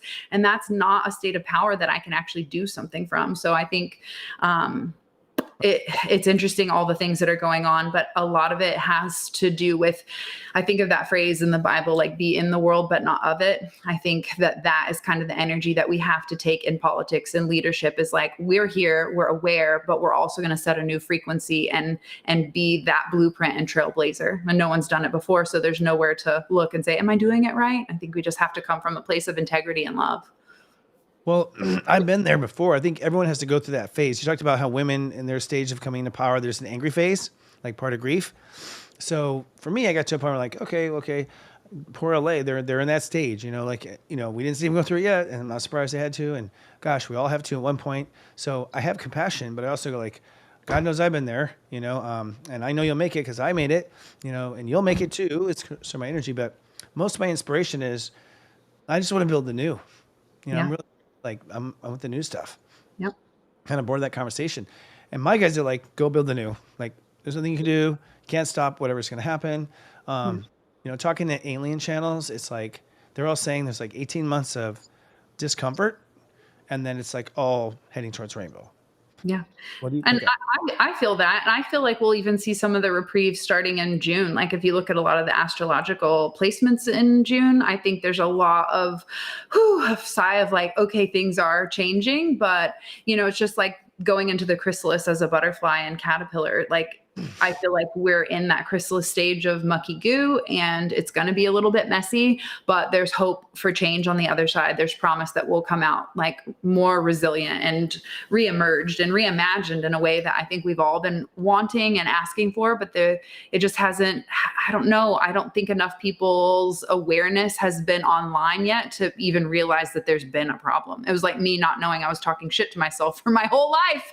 And so I think it's the same is true as like our collective just hasn't been aware, like how we've been poisoned, how we've been lied to, how everything's been manipulated. And I think the more TikToks we see and the more truth that's revealed and the more honest conversations we have, the more knowledge we can share for people to make informed, conscious decisions. And I think that's rapidly waking up in a lot of people, especially all the children. Oh my gosh, like have you met a child that's not a starseed right now? Like they're coming in coded and it's great. Like, yeah, be like them. So we just have to get through the phase of where our generation who's aware has had one toe before technology and the internet. And we're that bridge. We are the bridge and the gap for, I think, light workers to truly like help ascend the planet. Is like, so we're gonna see all that darkness die off. We're gonna go through the chrysalis phase, but that's why we chose to come at this time, because we are capable. We have the tools, we have the knowledge, we have the strength, and we have now the numbers. Enough of us have incarnated or woken up to figure out, hey, we're here, Team Light, let's go. And so I think it's going to be really awesome to watch if you know how to not be of the world. I agree. I also feel being at 9, having a lot of 9 stuff in me, what I realized, and we'll see if it's true, but it's like, you realize you're not going to get your revenge or whatever you want. Like opting out of the ego is like, you don't, and they don't, the world doesn't find out. You don't get your revenge. You don't get your final moment. Like, haha, I was right. You don't get that. The desire that you wanted that for a long time was one of the stages. And it's like, you realize at that point, like, it doesn't matter. I don't care if you get, you just don't care. You're tired of it. I went through the stage too of like, oh my God, because I was in a bubble, probably a denial bubble, just everything's fine. Everything's good. My soul garden days were just like bouncing off the walls. And then when I saw some of the stuff that was going on, I was like, oh my God, like there was a real, sadness. And there's a, And then you realize, well, that's not me. Like then you're kind of happy. It's weird. There's stages, and I don't know. I don't think anyone can not go through whatever that is. And I don't think everyone has to go through it at the same time. It's all in phases, and when you're ready to deal with it, kind of thing. And I don't feel like for a lot of people, you're just going to stay on that unicorn ride. I don't think it'll never change. That you didn't sign up for it. Do you feel? We're getting close here, and I want to talk about your upcoming retreat. I feel also like a lot of us were in Atlantis. We rode that island down. And so we had to we had to face that boogeyman or whatever. And that's what it's about in the story. One time we weren't looking and bam, we got hit in the face, So do you feel an ancient connection to this world? You call yourself a unicorn, so. Yeah, I have had some really cool dreams about Lemuria, or Lemuria. And so I feel like I'm more connected to that energy in that realm. I'm in my dreams, I'm drinking like Lemurian mushrooms blessed with light out of golden chalices at parties. So I feel like very connected to that realm. Yeah, I believe that. And I think I was in Atlantis, and I was, siding with, kind of like working against the government, siding with Lemurians, and I always played that guy. So you, speaking of it, you have something coming up, another conference. And I actually had a lot of my diamonds, and my subscribers went to your last one. They came back different, changed. So there's magic that goes on in her retreats. Tell us what you have coming up. Yeah. So, events and community, as you mentioned, self-love. What happens after self-love? Well, it's community. I don't want to feel alone anymore. And working behind the chair for 20 years, I heard that phrase over and over again from women. I feel alone. And so I wanted to do something about it. As the social Libra butterfly, I started bringing all the women together for full moon gatherings, new moon gatherings. And we did that for years. And I started seeing the healing and the transformation and the magic that happens when you bring heart opened, like-minded women together in the same room with that intention to grow and heal and manifest and change the world. So I decided to pair my love for bougie travel, luxury, and healing with my 7-day goddess retreat. And we now take women all across the globe through this 7-day process where we work through all of the main chakra centers so that we can find where you're stuck on your path of healing, growth, and enlightenment.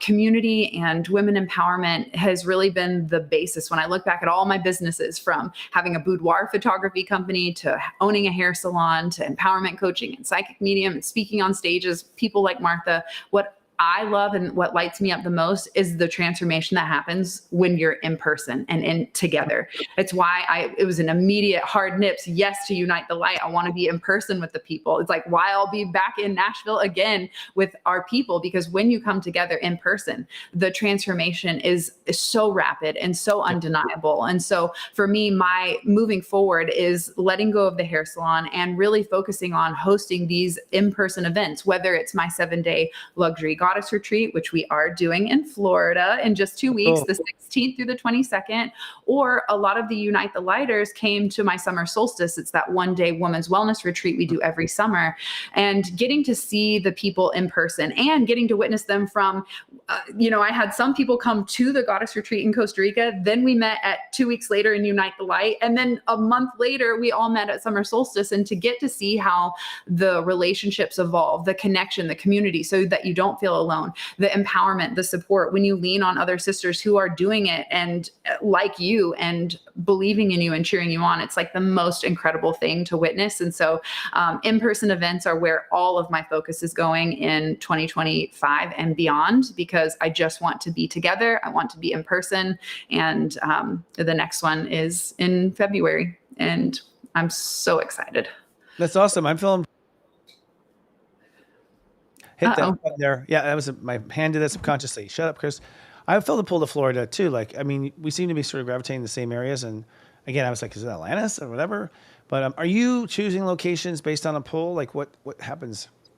Yeah, I try to do a couple of different things. For me, the 30A Emerald Coast is made out of quartz crystal. So when you're on this white sand beach, the frequency of the crystal sand is healing in and of itself. So I think being in sacred locations like that activate different codes in the body, activate different parts of the healing. I also try to pair it with the timing of the season and the weather. I try to hit mountains, beach, forest, And I haven't done the desert yet because it's like my least favorite of all of them. I don't like to be hot.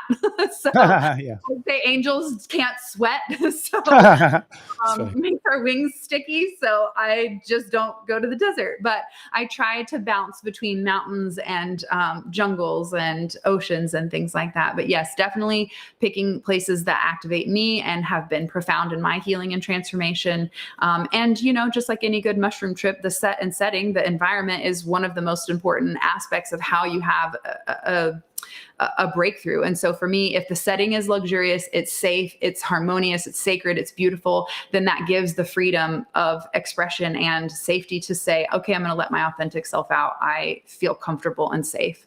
So I think the environment, you know, we take it to the next level by bringing in our private chef. We try to just cater to the woman so that there's no distractions. There's no, I have to feed my children, or I have to do the dishes, or I have to pick up my plate or make my bed. We try to take all the distractions away, because when was the last time you actually spent 7 days with yourself? No cell phone. I mean, you can have your phone, but they don't want it because we're having so much fun.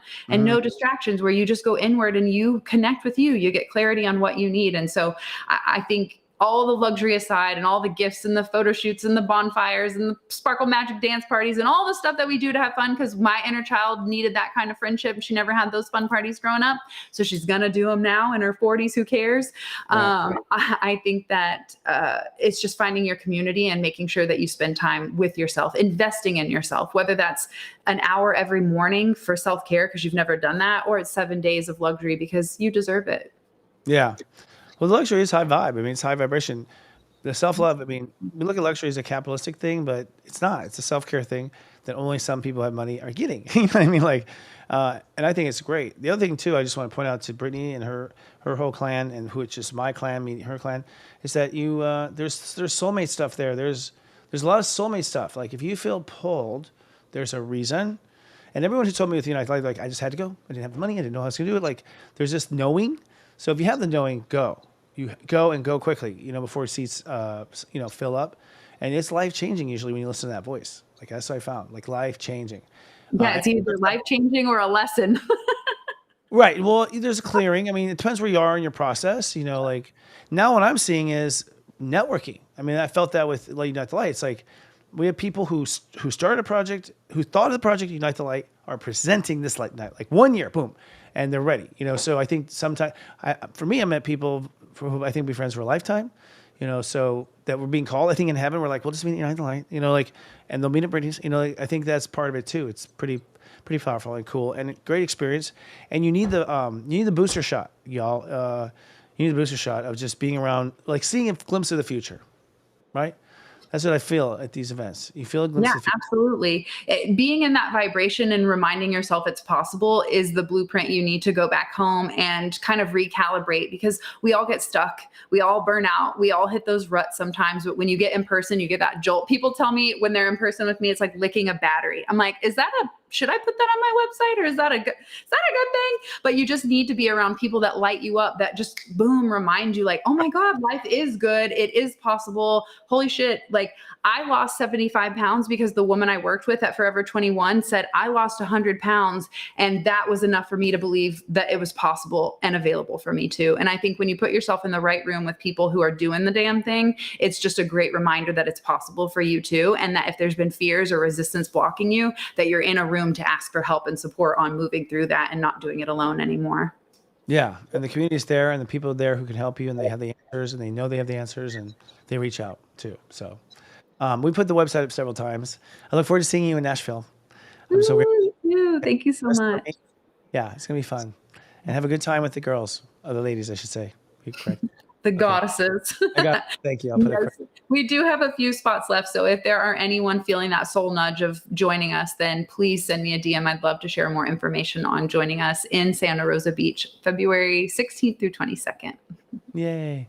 Yay. Right. And right before Mars goes direct. So Right. I've been watching the astrology of how stuff goes. And it's like, that's like the final lap of Mars retrograde in Leo. Well, it started in Leo, goes to Cancer. So that'll be interesting. A lot of shedding and preparing. Get this. I always plan it with where the planets are. I will also learn no more retreats during eclipses ever. It brings up Me too.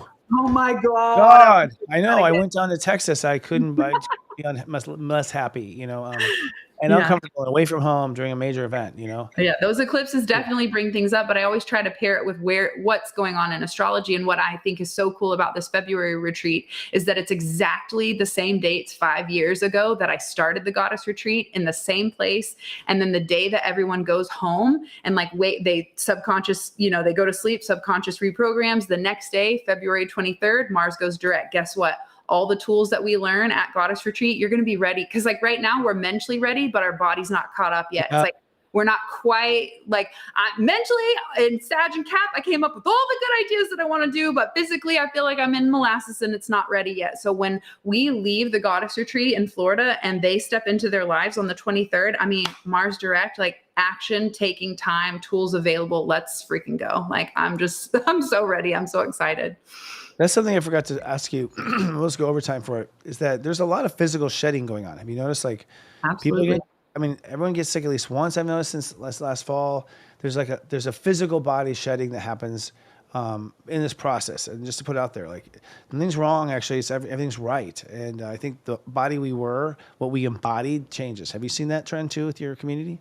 Yeah, absolutely. And our physical body is like an imprint of our energetic health. And so as we purge energetically, the physical body is going to follow suit. It's like pain is the last symptom in the body, right? So I think it's just it's like our fingernails. They are a blueprint of our health. Same with our physical well-being. And as we let go of resentment, as we let go of fear, as we heal a lot of those heavy emotions that we hold in our, issues in the tissues, then you're going to be purging out a lot of physical illness, but really all of it is just an energetic. The physical problems are an energetic bystander or byproduct of the energy being out of alignment. Let's get it in there. So once we have our energy in alignment, the physical body follows suit. But if there's something out of alignment, and that's why I love using the chakra system when working through the retreat, because no matter where you're at on your journey, we'll find that energetic block essentially based on where you feel stuck. Maybe you've blown past finances and you're crushing it at work, but you're stuck in the heart chakra energy because you're still mad at your mom and you haven't done the forgiveness work. So the physical body is a reflection of where the energy is stuck in the body. Exactly. And at some point there's usually some sort of issue or event I find that kind of does a purge. So purge and move on. Well, thank you. It's so nice seeing you. Yeah, you too. Thanks for having me on. Sparkle magic to everyone. Thanks for being here tonight. I'm just loving the chat and all the good energy coming through. Thank you. Thanks, Brittney. Yeah. Yeah. She is a unicorn. Can you feel it? Yeah, energetically. There's a lot of processes going on, and people have said, energetically, you got to let people go through it. I see a lot of people, especially comments in my community where you've been worried. You have to go through it, y'all, and it's not pretty. And I guess you could disappear during that process, but I'm kind of stubborn to come back. So, don't worry, we're good. But you have to go through it if you haven't. I'm just seeing our clients, our colleagues. There's a moment where you have to reboot, and the body, I think, flushes. So be advised, it is part of the process of ascension. All right, this is our last little moment here with some promotions. First of all, our 40 Days of Past Lives program. I don't know if you know this, but we created the program where we use astrology. We go through 40 days and we line the 40 days up with the actual astrology. So we start at 0 Pisces and we go all the way to 9 Aries. What this does is each day as the earth plays that note, we dive deep into that part of your soul, that part of your chart, and we pull up what's going on. And what happened was many of our subscribers had past life memories come back. It was affirmation of things you needed. It was them looking at a part of themselves they were not ever had a guided tour of. And we got a lot of great feedback. Now, the great thing about this for Serious Joy is it's no longer a part of our subscription service. We've moved it to another place. It's seriousjoy.cloud, which means you don't have to get a subscription. It's a one and done, and you have access to it for the rest of your life. And this is going to be to serve our new business model. We used to do everything under the hood for $19.95.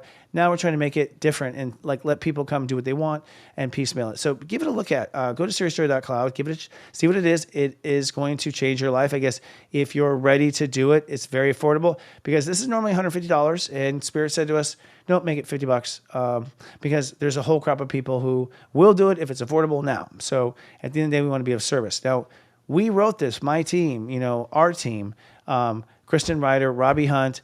We came together last year right when Saturn was in Pisces. And so we rode that ride of when the universe was telling us to let it go. And I got to say, like for me, it's been a full year now. I've been releasing for a full year. I want you to know that once you identify all your shadow going all the way back to Atlantis, there's a lot. It's amazing. And there's wave after wave. But you start to feel lighter. You start to feel happier. If you start to feel joy, there's a reboot. I think part of the process, we have to clear the past. And this program is designed for you to identify it, know what it is, be able to give it a label, be able to measure it, and it's going and moving into the new light. So if you'd like to be a part of it, come to SeriousJoy.cloud, read more. And this year we have tutoring. So many people needed tutors last year. They want us to look at their chart. They want us to help them with their chart. We didn't have the staff for it. We weren't ready then. Now we're ready. We're ready to help tutor, ready to help do that one-on-one time, including myself. I'll be in the tutor session, so you can get a tutor session as well. And we'll look at your chart. We'll help you understand it. And there's a cipher. You will literally decipher your chart in your past lives. Even give them names. It's really a lot of fun in a way. It's very fun and affirming because you've had these trends and feelings for a long time. Also, Unite the Light teaser. We talked about that. We are having Unite the Lights on May 17th and 18th. We're doing a secret third day called Afterglow. And that's all I can say. What happens in Afterglow will happen at Afterglow, but it's a different sort of a third tack on for people who feel called. But we're going to bring some amazing people together. We have new parts of the show. And it was amazing last year. It went off without a hitch. And we think it's going to be this time too. So we'll have tickets available soon. We're sort of teasing, letting people know now. Hotels booked. You know, you can book the airline right now and feel confident. And we have a way to expand if we have to with seating. So, you know, if you feel called, you feel that pull, like we talked about with Britney, do it. We'd love to see you. We'd love to give you a hug. And my Countdown 2025 webinar, I just want to bring that up as well. That is a webinar where I went through the year. It's going to be bumpy, I got to say. It's going to be bumpy. I've been through so much bump, so don't be afraid of bumpy. You know what I mean? But we have just some changes and ebbs and flows. It's a rebirth. You know, it's us coming into a new form. And with this being a 9-year, and Saturn moving the sign of 9, and Neptune moving the sign of 9, and Uranus 4 moving into the sign of 5, you know, there's a lot of change in 1 year. So Jack be nimble, Jack be quick. You know, that's what it's going to be. But this will give you a map of when, how, where, what to do, and some guides on how to go forward. So I hope come on down. That's senseiChristopher.com, my personal private practice. And I'll be having some of the things rolling out at senseiChristopher.com as well. Doing a lot of one-on-one work coming up. And if you don't know, Sovereign Revolution, we didn't even talk about this. Talk about Divine Feminine. Meet Krista Marie. She is channeling Mary Magdalene. And it's no joke. It's the real deal. It is the higher vibration coming through. Krista is the perfect component because she comes with so much knowledge too. And this is legitimate. See for yourself at SeriousJoy.com 3 days a week. And remember, SeriousJoy.com, you can try for $3.99 and get in. So now you won't get the 40 Days of Past Lives if you join Serious Joy right now, just so you know. That's a separate program now. We did grandfather in our other clients, but you will get Krista Marie, and you get so many things. We got some things around the corner, some new stars around the corner, and Krista is one of them. So thank you, Krista. Thank you, Mary Magdalene. We are blessed to work with her higher self. And Sovereign Revolution is all about, you know, it's funny. Sovereign Revolution is the same thing that Britney was saying, which is women taking their sovereign power back, becoming sovereign. And we're talking about going all the way back to Atlantis when things fell. Pretty interesting in that sense and the timing. And by the way, we are going to revamp all of what you see here at Serious Joy. A lot of our busyness and my fatigue has been, we are remodeling everything for the new era. Everything from the bottom up, actually, not from the top down. And one of the things we're doing is we want to open up and allow people to advertise on our products. We have 3 flagship products. We have one more coming out. The ability to advertise on our site. I mean, if you go to Unite the Light, if you go to anything of Serious Joy, we have the most amazing people who buy and purchase and invest. And I know there are so many light workers out there, you know, readers in Ohio, readers in New York, people who have practices, and you don't know how to find your customers because you're in the middle of what seems like the old world, and you want to reach out to the customer of the new world. So we're going to make this very affordable. We're not going to be, this isn't about gouging. This isn't about taking advantage. This is about putting yourself in a place where you know your customers are, without a doubt. If you enjoy, you know, chatting with us and hanging out in our products and services and our shows, then you know without a doubt. So if you'd like to advertise, you can just do an inquiry now to Jenny D, who is in charge of this right now, one of my friends for my whole life, at advertise@seriousjoy.com. Advertise at Serious Joy, and we'll answer the email. We'll talk to you, and we'll talk about what we can do. So it's going to be awesome and fun. We want to say thank you to everyone. Sharing is caring. It's the best thing you can do to share us with your friends and family. You know, share our horoscope that comes out on Tuesdays. That's a great way to share. We cut them out every week, and you know, if someone's ready, say hello.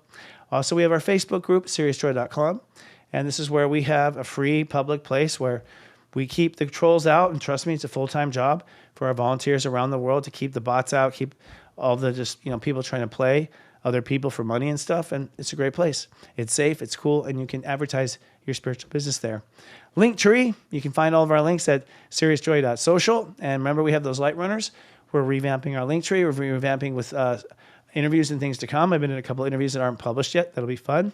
And of course, our Namaste Today is available as an audio podcast on Spotify, Stitcher, and Apple Podcasts. So if you want to listen, a lot of people tell me that, they go on walks with me, that they, go in the process, don't want to see, they just want to hear. And I think it's a powerful way to go. So happy to be there. And we recently found out that this show is in the top 2 percentile in the world for viewership.